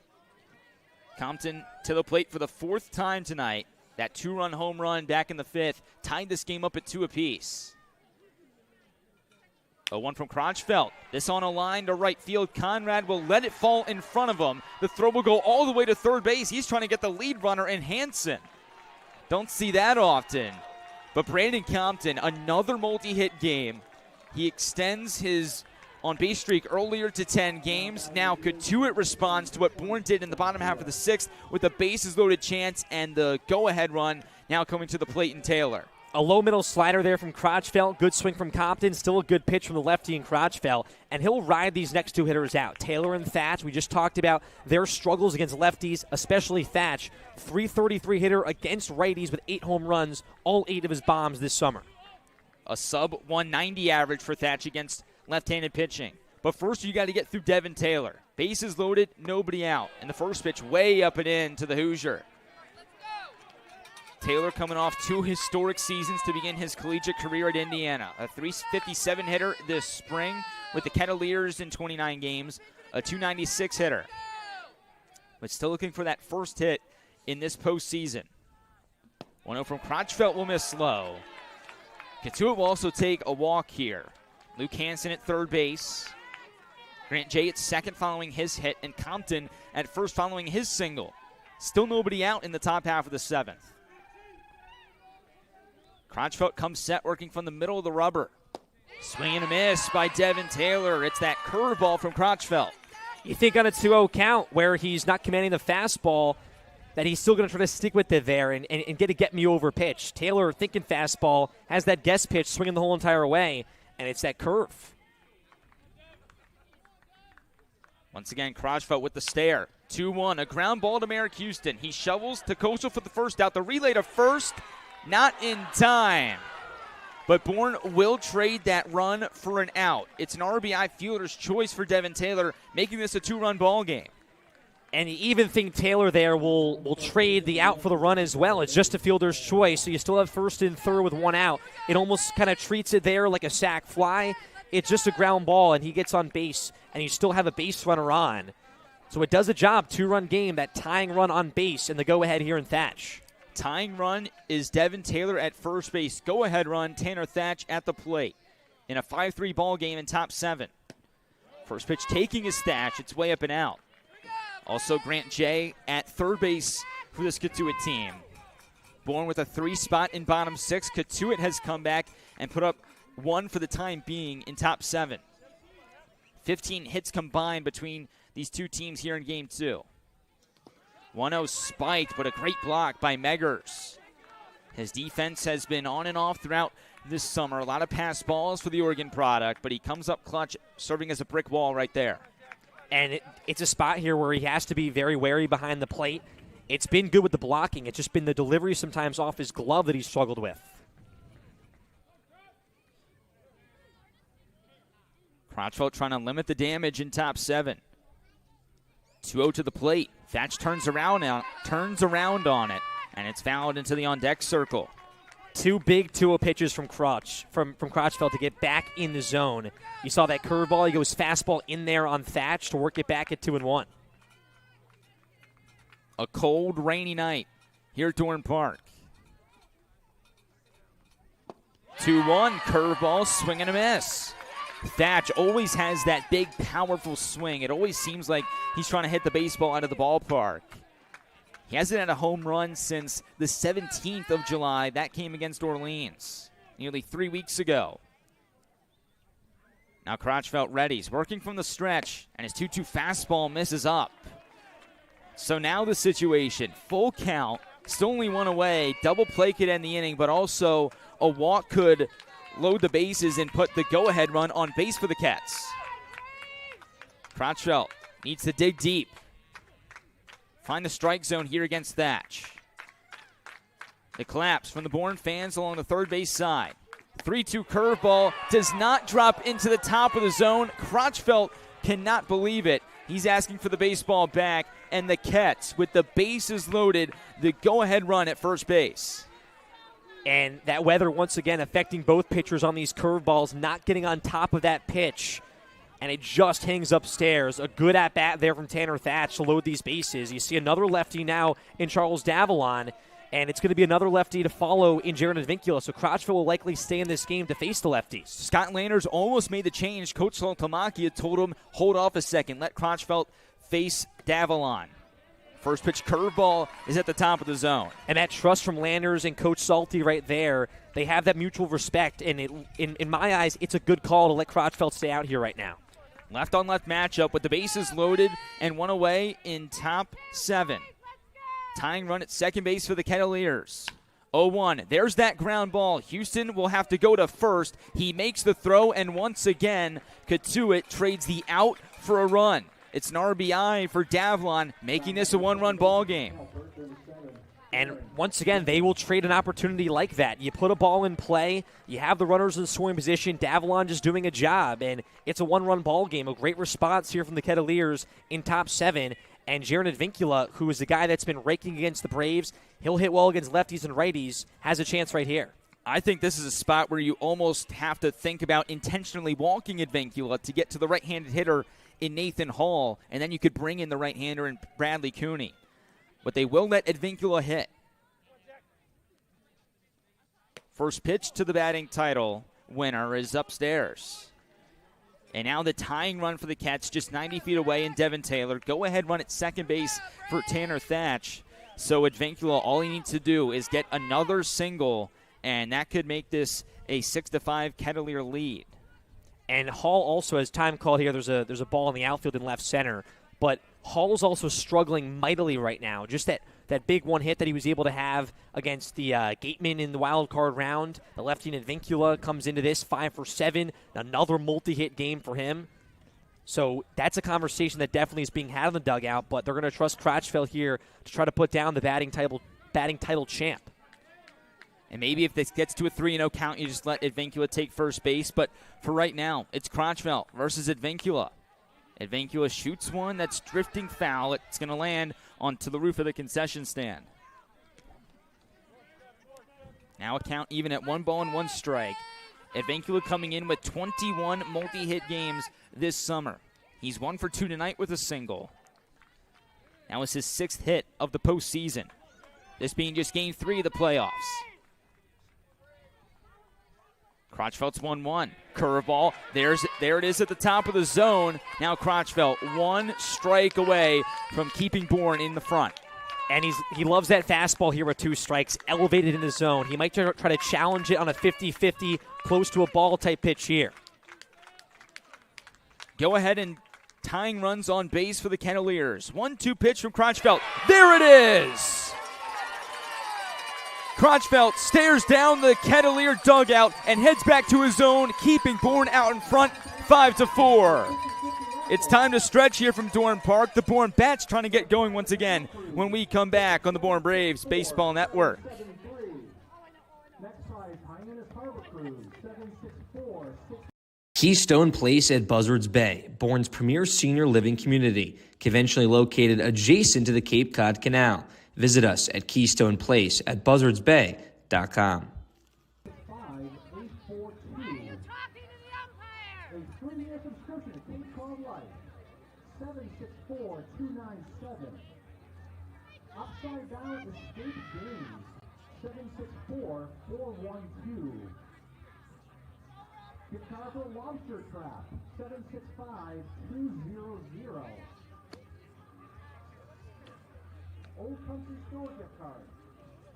764450. Next, a gift card to Starbucks. 550269. Next, a Cape Cod Slush gift card. 765847. And finally, tonight's cash. The winner is 764777. Again, the winner of the cash, 764777. All prizes will be picked up at the table at the front of our concession stand. Thank you so much for participating and supporting your Bourne Braves.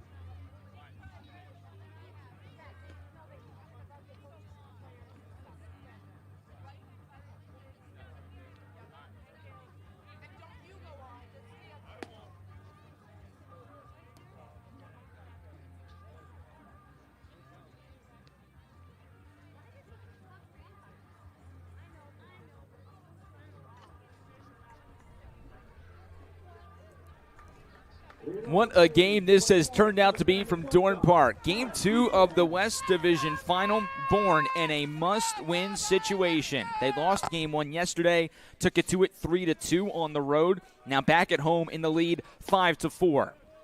First pitch to Merrick Houston misses outside. It's going to be 2-3-4 in this Bourne order to up in bottom 7 as the Bravos in desperate need of a response to the 2 runs that Cotuit got in the top half. And after such a crazy inning where you saw Zach Crotchfeld resilient once again, and, you know, we say it time and time again about Crotchfeld, how he turned around his summer early on with a 15-plus ERA. He has been dominant since, and he's been asked to get out of so many jams, and he's done it, and he's been relied on from Scott Landers. And even that call from Coach Saltolomakia saying keep him in this game, and he closes it out. And his day will end. He headed back to the Bourne bullpen as Merrick Houston fights to keep this at-bat alive with 2 strikes. But just the trust in Crotchfeld, who did not have a great start to his summer, but has been much more reliable down the stretch. That's got to mean the world to Crotchfeld as he gives his team a fighting chance in the postseason. And it's crazy to think, too, a guy like Crotchfeld who early on had so much struggle, then he was a guy where it was getting low-leverage situations, then he's a middle reliever in a sudden-death game and gets out of it. 2-2 to Houston. Will this one fall into left center? It will.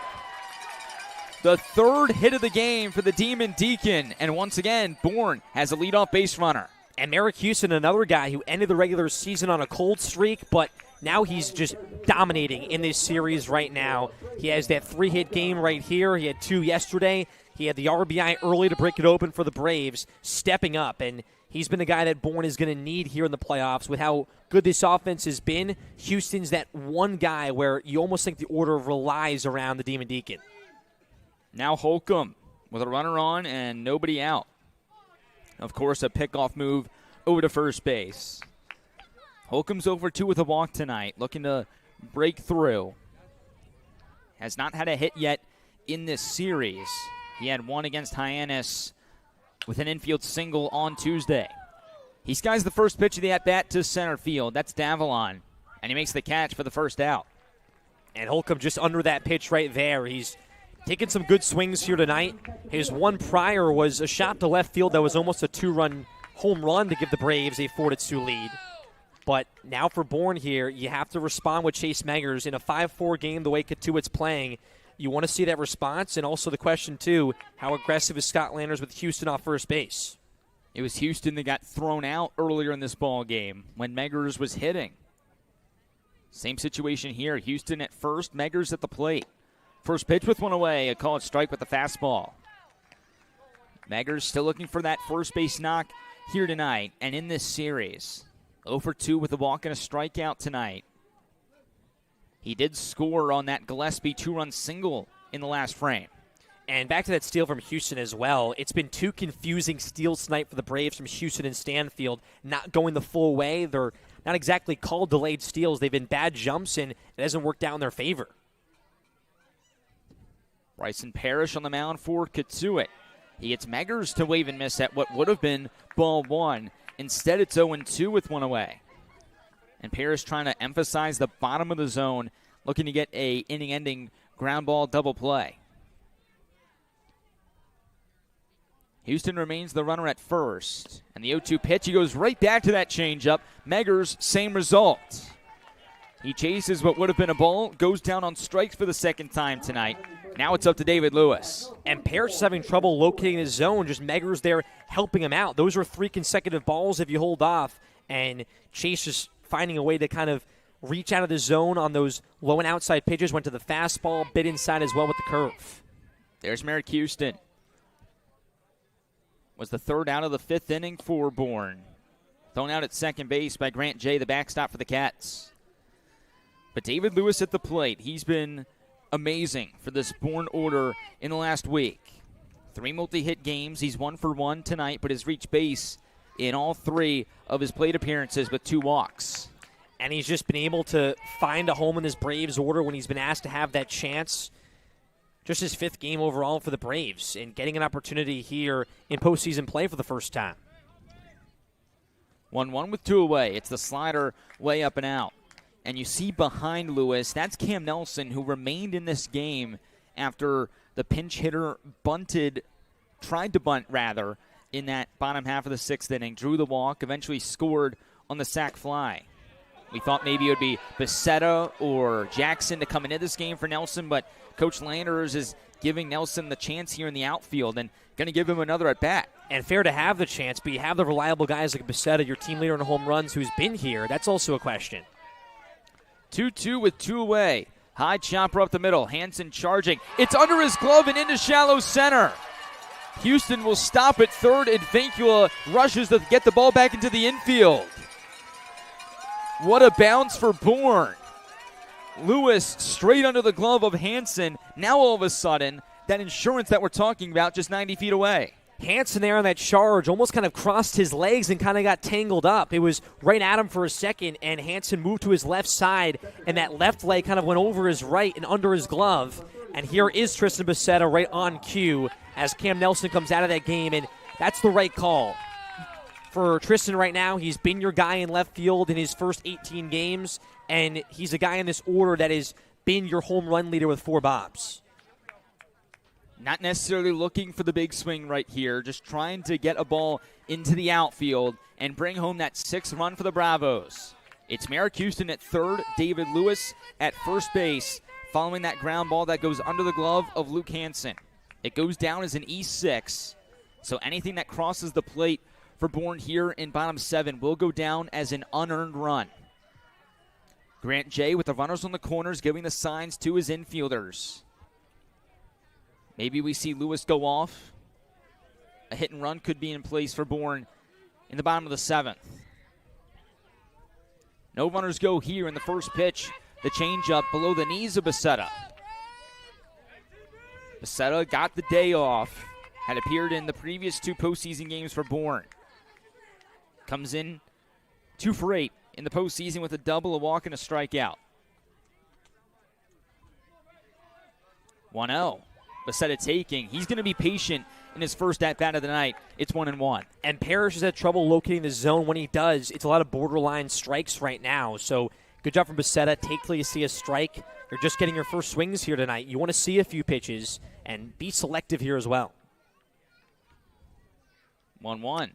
Becerra goes off the end of the bat right to Davis Gillespie, the hero from that 6th inning in the on-deck circle, making this count 1-2. Bourne, not in desperate need of a run here, but what a run could do for the momentum, for just the cushion in a must-win game. Game 2 of the West Division Final. Whoa. Tanner Thatch showing off the vertical and saving a run for Cotuit. That was very dangerous by Bryson Parrish. Oh, man, just off the top of the leather in the pocket of Thatch, just holding on. You can feel the importance of this moment. There goes Lewis. It's a ground ball to Thatch. He boots it. Here comes Houston. And Bourne gets that insurance. Back-to-back fielding errors by the Kettleers. We talked about earlier, you have to do the little things right in a game like this. Cotuit hasn't, and Bourne gets that momentum back. Bourne lost that battle last night, not doing the little things. The 2 errors that forced in runs, and the errors here to get this crowd on their feet, the dugout into it as well. Tanner Thatch, who's been so great, the team's most valuable player, routine ground ball and just did not get low, popped up, and also a routine play for Hansen. Plays that the Cotuit defense has made, one of the best defensive teams this summer on the Cape. And if Bourne can hang on and win this game, Cotuit will have to look back at this very moment and wonder, if we made those 2 plays, if we kept this a 1-run game, would we have come back? But still a long way to go for that scenario to play out. As Gillespie comes back to the plate, once again with 2 runners on base. He came to the plate in the bottom half of the 6th with the bases juiced. He laces a 2-run single into left field. At the time, it gave Bourne a 4-2 lead. Now a 6-4 game in Game 2. 1-0. Taking is Gillespie, and Becerra trying to get picked off in between first and second to get that next run to score. And Lewis, he's eventually just going to take the stolen base. And Jay smart there to hold off. He kind of thought about it for a second, but understanding the value of these runs, not getting baited there from Becerra. Bourne was able to execute that play the other day against Orleans. 1-1 off the end of the bat for Gillespie. He just throws the bat at a slider down and away, making the count 1-2.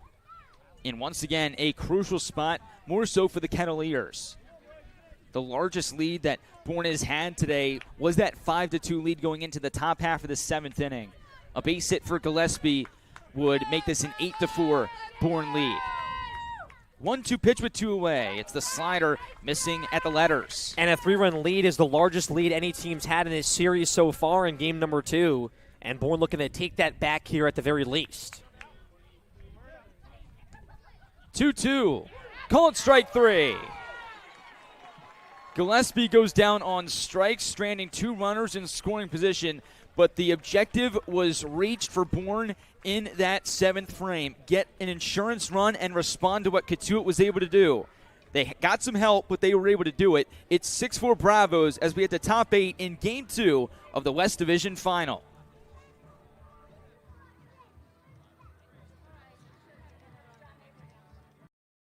Convention Data Services, or CDS, is an event technology company based in Bourne and a proud supporter of the Cape Cod Baseball League. Since 1986, CDS has been delivering customized solutions to the global trade show industry. Keep up with CDS at cdsreg.com, cdsreg.com, and follow them on Facebook and LinkedIn.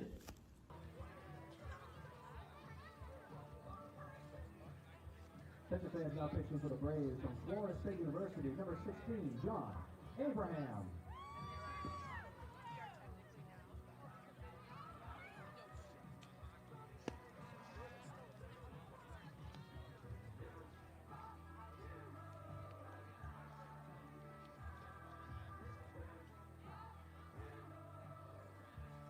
Also fans now playing left field is Christian Becerra.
Zach Crunchfeld out John Abraham into the game for Bourne as we start the top half of the 8th from Dorn Park.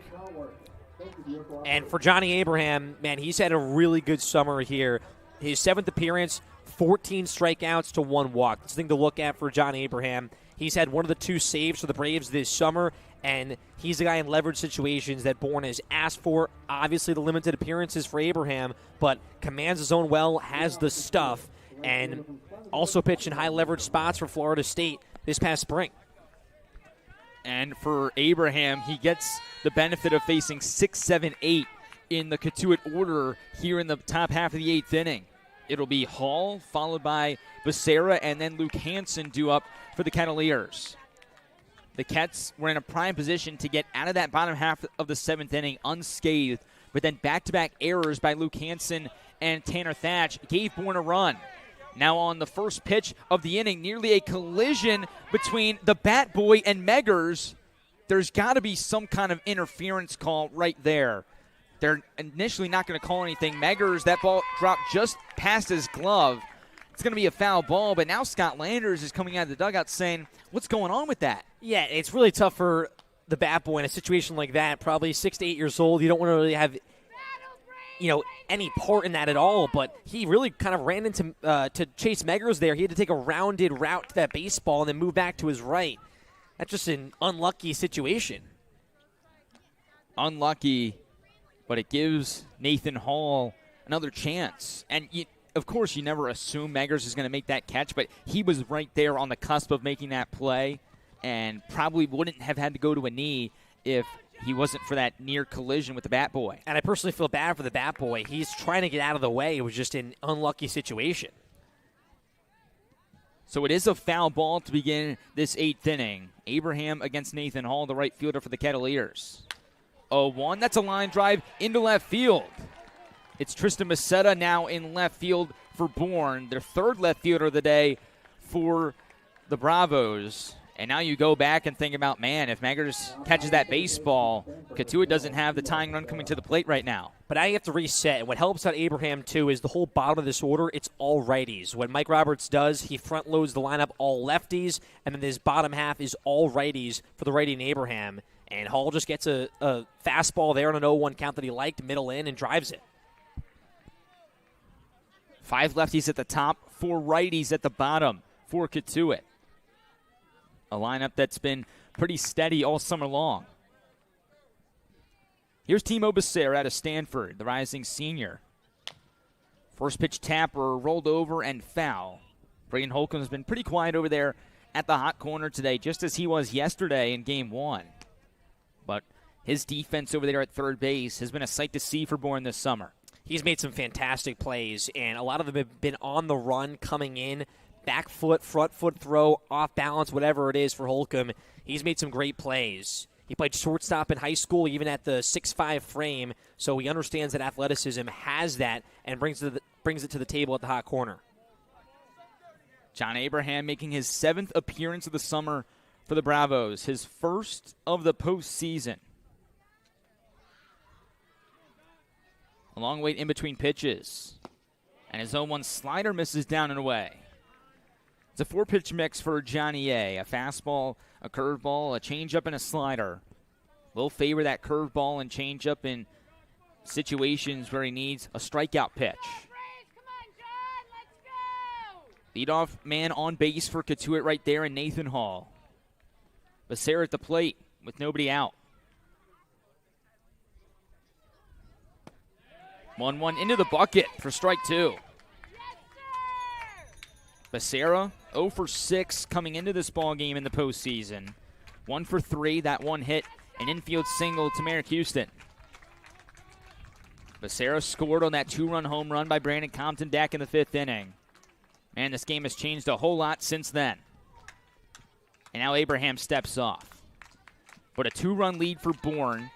This game went from 2-0 Bourne to a tied game, then 5-2 Bourne, then 5-4 Bourne, now 6-4, where we stand in top 8.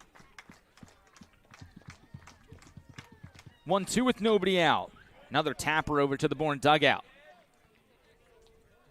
And the rain has now gone away from Dorn Park. It's still very chilly here tonight on August 8th. But now Abraham doesn't have to deal with that adversity that Crotchfeld had to deal with. Almost fitting for the way Crotchfeld's season has gone in that regard. But now Abraham trying to dig deep, get out number 1 in top 8. His 1-2. There's a swing and a miss. Or is it?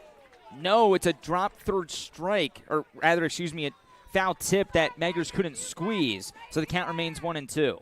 Tough there to squeeze that. The face of your glove is going down to that low fastball, but one that Chase Meggers wants to come up with. Initially, from our angle, straight behind Meggers, looked like it was squeezed. It falls to the dirt, but the count remains the same. The claps from the Bourne faithful, and the 1-2 pitch misses up. Abraham with 14 strikeouts in 9 innings during the regular season. His last appearance came on Friday against the Harbor Hawks in that tie. Abraham pitched the 7th inning, giving up 1 earned run on 1 hit. 2-2. Check swing right back to Abraham. He's going to take the out at first, up by 2. And Smart there, maybe a chance at second base, but where Abraham was, the front of that mound, that's going to be a very tough throw, turning your whole entire body. Smart out at first. You get that 1 down right now, and you're still facing 8 and 9 in this order. Hanson, Jay has struggled this summer, did have that last single, and Hanson here looking to make up for his error that he just had in that last half inning. He has the chance, and he has it with a runner in scoring position in Nathan Hall. Hanson represents the tying run in this ball game, Game 2 of the West Division Final.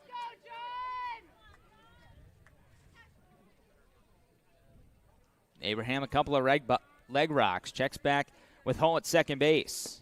His first pitch curveball right down Broadway. Hanson coming into this one 0 for 4 with 2 walks in the postseason. 0 for 2 with a walk here tonight. After Hanson, it'll be Grant Jay, the 9-hitter, and the backstop for Cotuit. But before then, the 0-1. Right back to the off-speed, right back to a swing and a miss.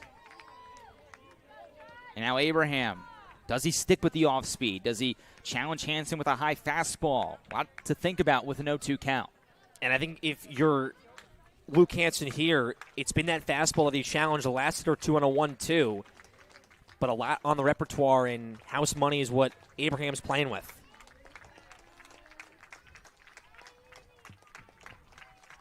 The 0-2 pitch. That's a called strike 3. Johnny A turning into Johnny Cool. 2 outs in top 8. And he goes back to the break stuff on the outer half, and a great frame there from Chase Meggers, bringing that back in the zone. Big pitch after you allow that advancement of the runner with Hall off second. Now you have to get through Jay. The 9-hitter in this Cotuit order. The last of a string of 4 consecutive right-handed hitters. Top of the order, and Brennan Compton awaits on deck. Abraham takes the breath, fires in the first pitch to Jay. It's a fastball up. For Jay was able to break out of that slump that he's been in pretty much the entire season. But he's had some good games here and there, but his first hit of the postseason came in that second-to-last frame for the Kettleers. Now the 1-0. The changeup missing at cleat level to Jay, who had the 2 strikeouts earlier. A reminder, a 54% strikeout rate during the regular season. Second most strikeouts in the entire league. He represents the tying run for Cotuit in Game 2. The 2-0 with 2 away sent a long way, but way foul down the left field line. Both these teams trying to head back to the championship series. Bourne trying to get back for a 4th consecutive year. Cotuit trying to get back for the first time since 2019. And they're likely going to face the Harwich Mariners in the championship series, whichever team comes out of this series between Bourne and Cotuit. And Harwich, man, a team that was super slow, losing about 15 straight at one point. Give you an update on that game following this pitch from John Abraham. Here it is, right there to even the count. Harwich with a 5-0 lead over YD in the bottom half of the 8th inning and threatening. YD the 1 seed in the East, Harwich the 3 seed. Arguably the hottest team in the league other than Bourne. Harwich went into Chatham, won the 1-game playoff, was able to demolish YD on the road yesterday in Game 1. Go back to White House Field for Game 2, and they're 3 outs away from heading back to the championship series. Bourne and Cotuit both trying to get there. Bourne in a must-win game here at home. 2-2. There it is again. This time it's Abraham. Crotchfeld with a big strikeout to end the 7th. It's Abraham with a big strikeout to end the 8th. And this game remains a 2-run Bravo lead as we head to the bottom half.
Insurance, the objective for Bourne in the bottom half of the 8th inning. Up by 2 in a win-or-go-home game for the second time in the last 3 days. Back on Tuesday at McKeon Park, Bourne with a 5-1 win to knock out the number 1 seed in the West, the Hyannis Harbor Hawks. Now here tonight, 3 more outs away from forcing a Game 3 back at Lowell Park tomorrow afternoon.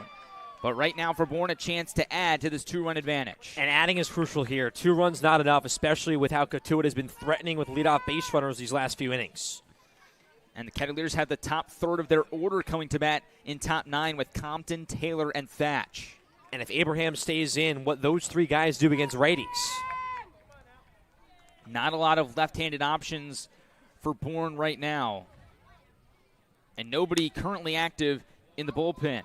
That could always change, but for the time being, you'd probably stick with one of your better relievers this summer in Abraham.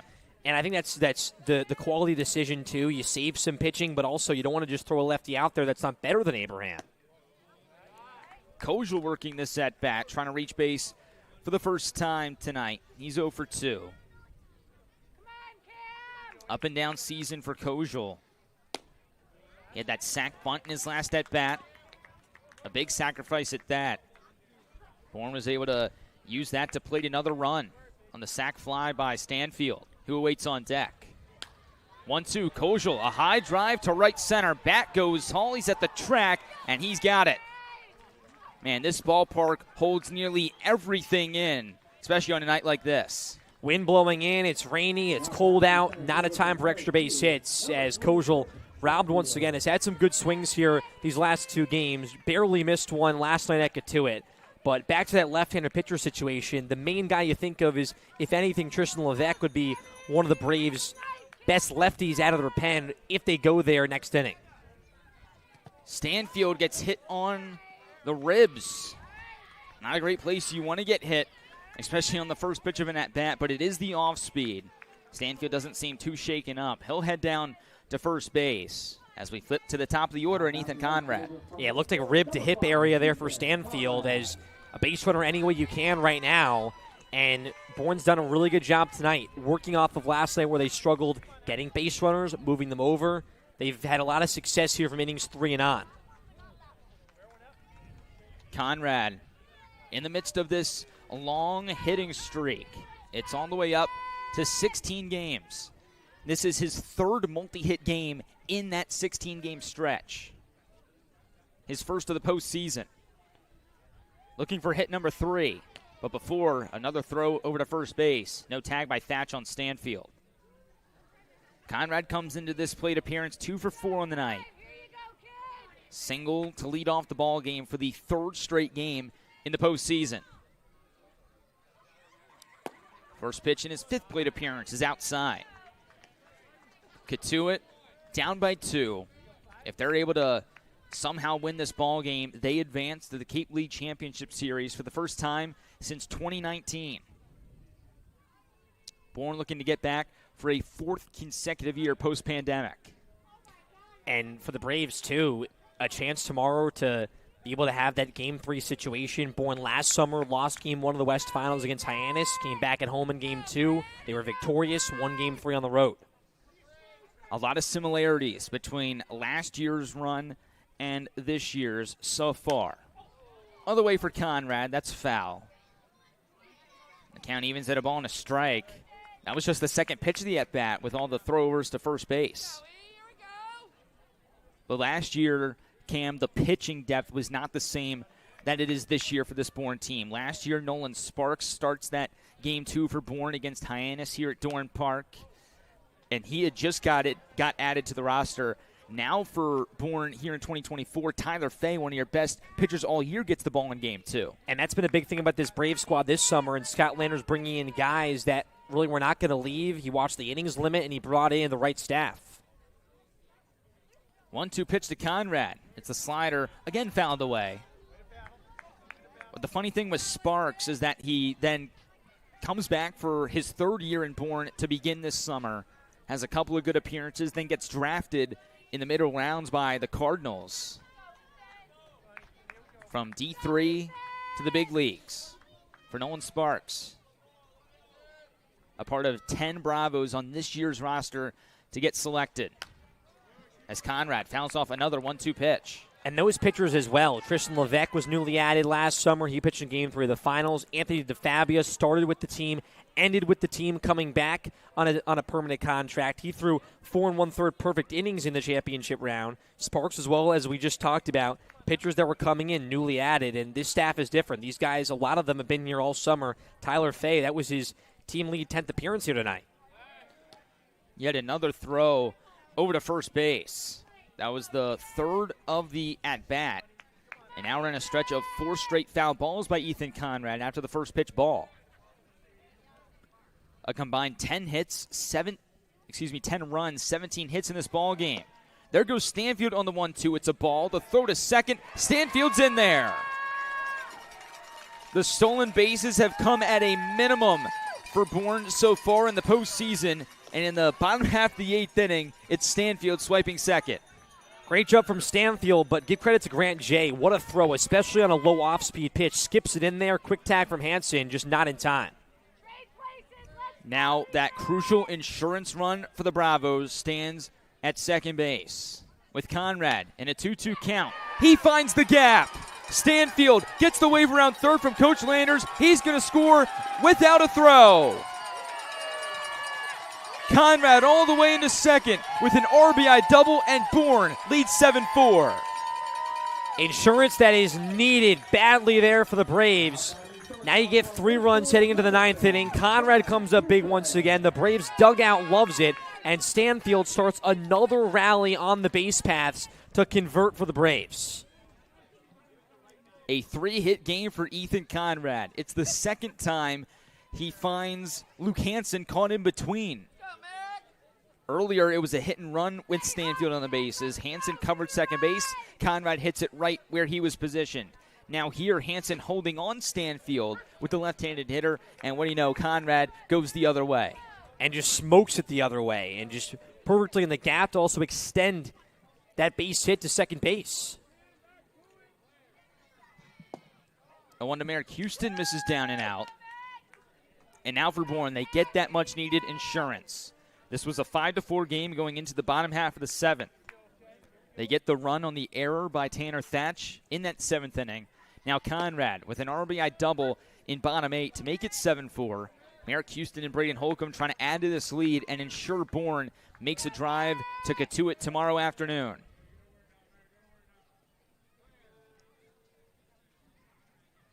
1-2 on the ground to short. It's Hansen trying to make up for his defensive blunder, and Thatch does as well. Those guys had the 2 errors in that 7th frame. It's Hansen to Thatch right there. Hansen with the field, Thatch with the scoop.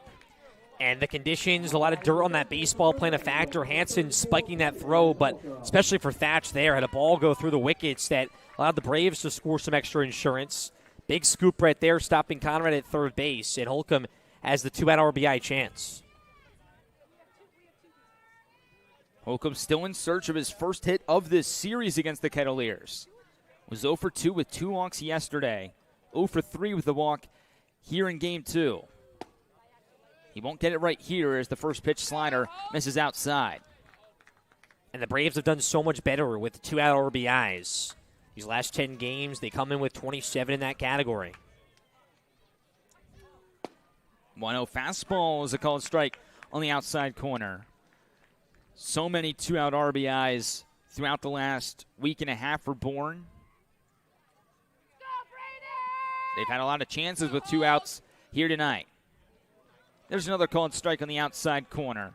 Parrish really trying to emphasize that spot against right-handed hitters. And now for both Davenport and Parrish out of the bullpen, length has been the name of the game. 1-2, Holcomb looks silly, and that'll end the inning. But Ethan Conrad gets Bourne that insurance. An RBI double to left center, make it 7-4 Bravos. And now Bourne 3 outs away from forcing Game 3 tomorrow in Cotuit. Stay with us. A great finish coming up next on the Bourne Braves Baseball Network.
This is John Abraham's game to finish.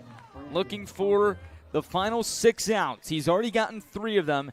Now faces the big 3 at the top of this Cotuit order in Brandon Compton, Devin Taylor, and Tanner Thatch to try and send Bourne to a Game 3 tomorrow at Lowell Park. Thanks so much for joining us here tonight on the Bourne Braves Baseball Network. Alongside Cam Manna and Adam Gotkin, I'm Nathan Schwartz. Top of the 9th starts with the ball upstairs against Brandon Compton, who has put his stamp on this baseball game. A game-tying 2-run homer back in the top half of the 5th. Added a single 2 innings ago in that 2-run frame for the Kettleers. Way late on that fastball from Abraham is Compton. Make the count 1-1. And what getting the first batter down does in the top of the ninth inning right now, especially a guy like Compton, who has been the motor, been the engine here so far in this series. Fay, the starter, was moving at light speed. Crotchfeld and Abraham like to slow it down. It's given these Cotuit hitters some chances to breathe. They've been much better down the stretch. That may be a big reason why. A big reason, because Fay is going to throw the ball in 3 seconds. John Abraham and Crotchfeld, they take their time. They're very composed. That's how they pitch. It's completely different styles. Fay, the starter, goes the first 5 innings, only giving up 2 earned. Crotchfeld gives up 2 earned in his 2 innings. 1-2. Did he go around? No, says our third base umpire here tonight. The umpires, once again, it's Sam Finn behind the plate. Carmen Parati, the first base umpire, John LaMatna, the second base umpire, and Mike Hinojosa down at third base for Bourne. Hinojosa's been on the crew for all 3 of Bourne's postseason games. Now the count even at 2s between Abraham and Compton. Another foul ball. And another long at-bat here, these Cotuit hitters. We go back to the 6th inning, the 7th inning as well. We saw 9, 10-pitch at-bats. They worked Crotchfeld really out of this game only 2 innings because how much his pitch count was rising. Once again, top third of the Cotuit order due up in top 9. It starts here with Compton, who's now worked this count full against John Abraham. Abraham, the rising sophomore out of Florida State, making his 7th appearance with the Bravos this summer. Comes in with a 2-flat ERA in 9 innings. Faces Compton, a dark horse MVP candidate for the Kettleers. The payoff cranked off the netting of the Cotuit dugout.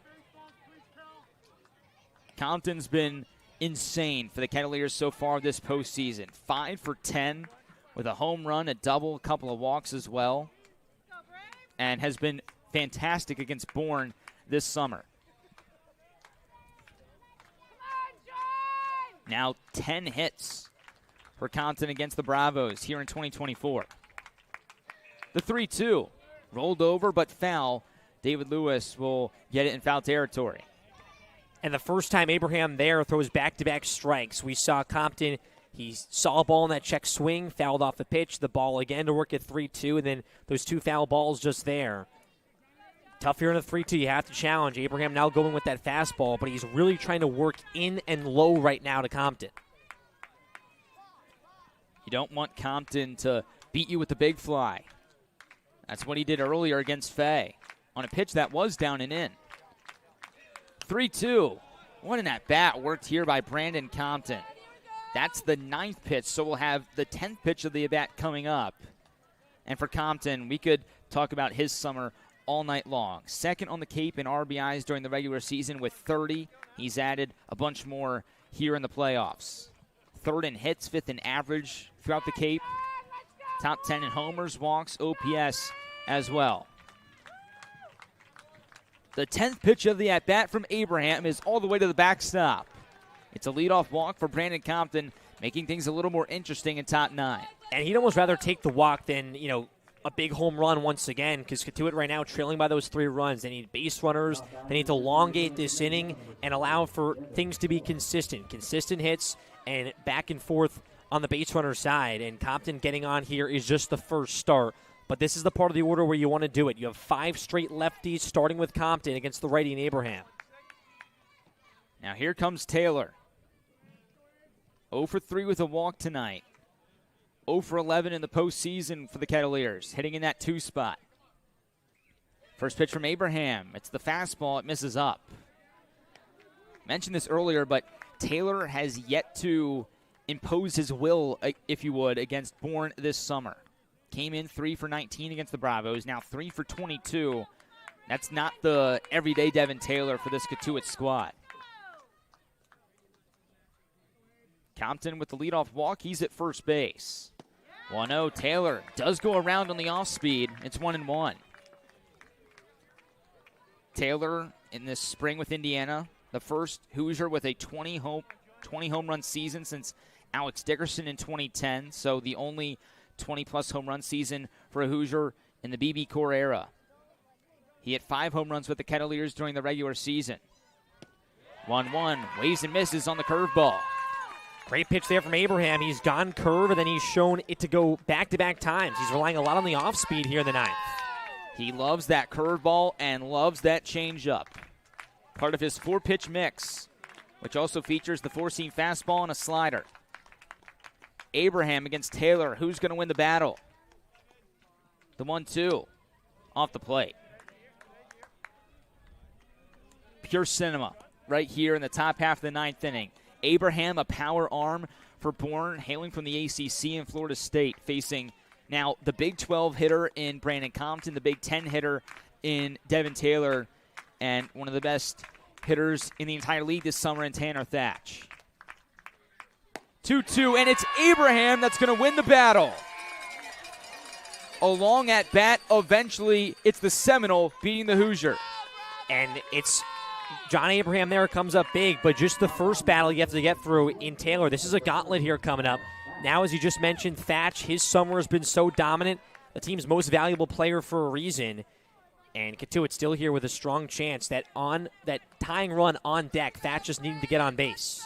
That's the big thing right here for John Abraham. Focus on the man at the plate in Thatch. That run at first base in the grand scheme of things doesn't mean anything if you can get 2 more outs. And that's what they have to do here. Compton understood his job, get on base. Thatch knows the same thing right here. Any way you can right now to bring up the on-deck spot and give yourself a chance right now in the ninth. It's Davalon awaiting on deck for the Kettleers. Cotuit trying to come back from a 3-run deficit in top 9.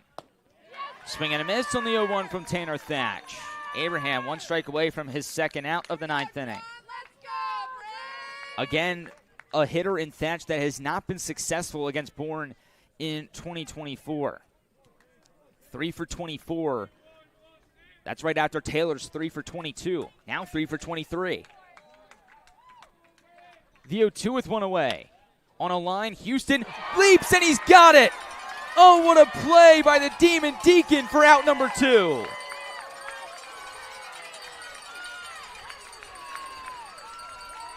Man, what a play there from Merrick Houston. Full extension, saves what Cotuit wants. They want first and second with 1 out. Houston says, no way. Had a quick smile on his face for good reason. Game-saving, season-saving right there for Houston. The spotlight was on. Cam, you talked about it yesterday. The big-time players come out in big-time moments. Merrick Houston, the shortstop for this Bourne team, showing up when it matters most in the ninth inning of an elimination game. And now Charles Davalon, the final hope for Cotuit in Game 2. The first pitch misses upstairs for Abraham. Davalon so far tonight is 2 for 3. He's also been hit by a pitch and driven home a run. Abraham trying to shut the door in Game 2 and force a Game 3. 1-0. There's a swing and a miss on the slider. Bourne 2 strikes closer. If Davalon can extend the inning, then the tying run would come to the plate in Jaron Advincula as the Bourne fans standing on their feet as the Bravos 1 out away from another huge win in an elimination game. Yeah, well, you know, if Bourne holds on here, 8-1 in elimination games since 2021. We'll talk about all of that as this game goes on and as we head towards the postgame. 1-1 from Abraham. Line the other way, foul. Make it 1 more strike for Bourne to keep their summer going. It's going to be Abraham against Davalon. Davalon out of Arkansas, Abraham out of Florida State. Bourne lost Game 1 yesterday at Lowell Park 3-2. Looking to shut the door in Game 2. The 1-2 pitch from Abraham. Bourne survives. Backs against the wall, needing a win, but they come back home and take care of business. 7-4 the final, and a Game 3 tomorrow at Lowell Park. The Braves do enough to win this baseball game, and it starts once again with the starting pitching from Tyler Fay, but an elimination game for the Braves, and we can say it now. Bourne since 2021 is now 8-1 in elimination games. That one loss came in 2021. It was Game 2 of the championship series against Brewster. Since then, the Braves unbeaten in games like this, and this is almost exactly similar to 2021. It was Cotuit and Bourne in the West Division Finals. The Cats took Game 1. The Braves took 2 and 3. 2 of the 8 elimination game wins Bourne has had. What a game here from Dorn Park, 7-4 the final, in a back-and-forth game at that. Bourne was up 2-0, then Cotuit comes back and ties the game. Bourne immediately responds in that 6th inning with a 3 spot. Cotuit tries to come back. They get held to just 2 runs in the top half of the 7th. We go back and forth, and eventually it's Bourne. The bats showing up when they needed to the most. The Braves getting on base here more in this one, and it was about the little things. We mentioned it during the pregame show. Bourne yesterday, they allowed 2 runs via the wild pitch and the pass ball. Here today, Cotuit with 2 costly errors that really changed the complexion of this baseball game, and that's what playoff baseball is all about. Doing those small things right, playing the smart defense, and converting with guys on base in the rare opportunities that it's been in this series. Bourne did it early from that 3rd inning on. They got it done. It started with Merrick Houston, David Lewis, Davis Gillespie with a big game in his first start, and Bourne doing more, playing smarter baseball than the Cats. Yesterday it was Bourne not able to do the little things right. Tonight it's Cotuit. That momentum swing was huge. We'll dive into that a little bit further. It was Luke Hansen making an error at shortstop and Tanner Thatch making an error at first base, giving Bourne at the time a 3-run lead, a lead they didn't look back from. And on a rainy night here from Dorn Park, in a game that had a lot of animosity, it was a lot going on. A heated inning that was a few innings ago. I almost forget which inning it even was, where Mike Roberts not happy about something in the Bourne dugout. Coach Salty, Scott Landers, a lot of arguing going on, and it almost motivated the Braves a touch of a bit, but a lot of back and forth. Brandon Compton with a big 2-run shot, but the Braves prevailing here when a lot was going against them here in this sudden death game. And now we do have a final. Just had to check that on my computer. Harwich advances to the Cape League Championship Series with a 5-1 win over the YD Red Sox. So now, winner take all in the West Division final tomorrow. It's Game 3 at Lowell Park. It's Bourne, it's Cotuit for the right to face off against the Mariners. You can't draw it up any better than the Braves and the Kettleers, 2 of the most dominant teams in this West Division these last 5 seasons. Cotuit looking to go back for the first time since 2019. The Braves looking to head back for the 4th consecutive time and defend their crown, a chance for a three-peat.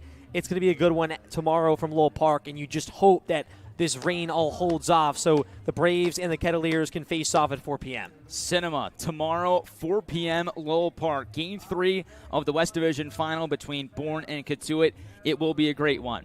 But we're going to wrap things up here because both of us are freezing. We have been in the pouring down rain and the cold here for the last 4 hours. But to all the thank yous for Jeff Heyer and Concessions and the brains behind the operation here from our broadcast at Dorn Park. For our producer in Jeremy Gay, our camera operators in Jared Roque and John Wesley Cochran, our sideline reporter in Adam Gotkin, and my right-hand man, Cam Manna. I'm Nathan Schwartz saying so long from Dorn Park. We'll talk to you tomorrow afternoon from Lowell Park in Game 3 of the West Division Final.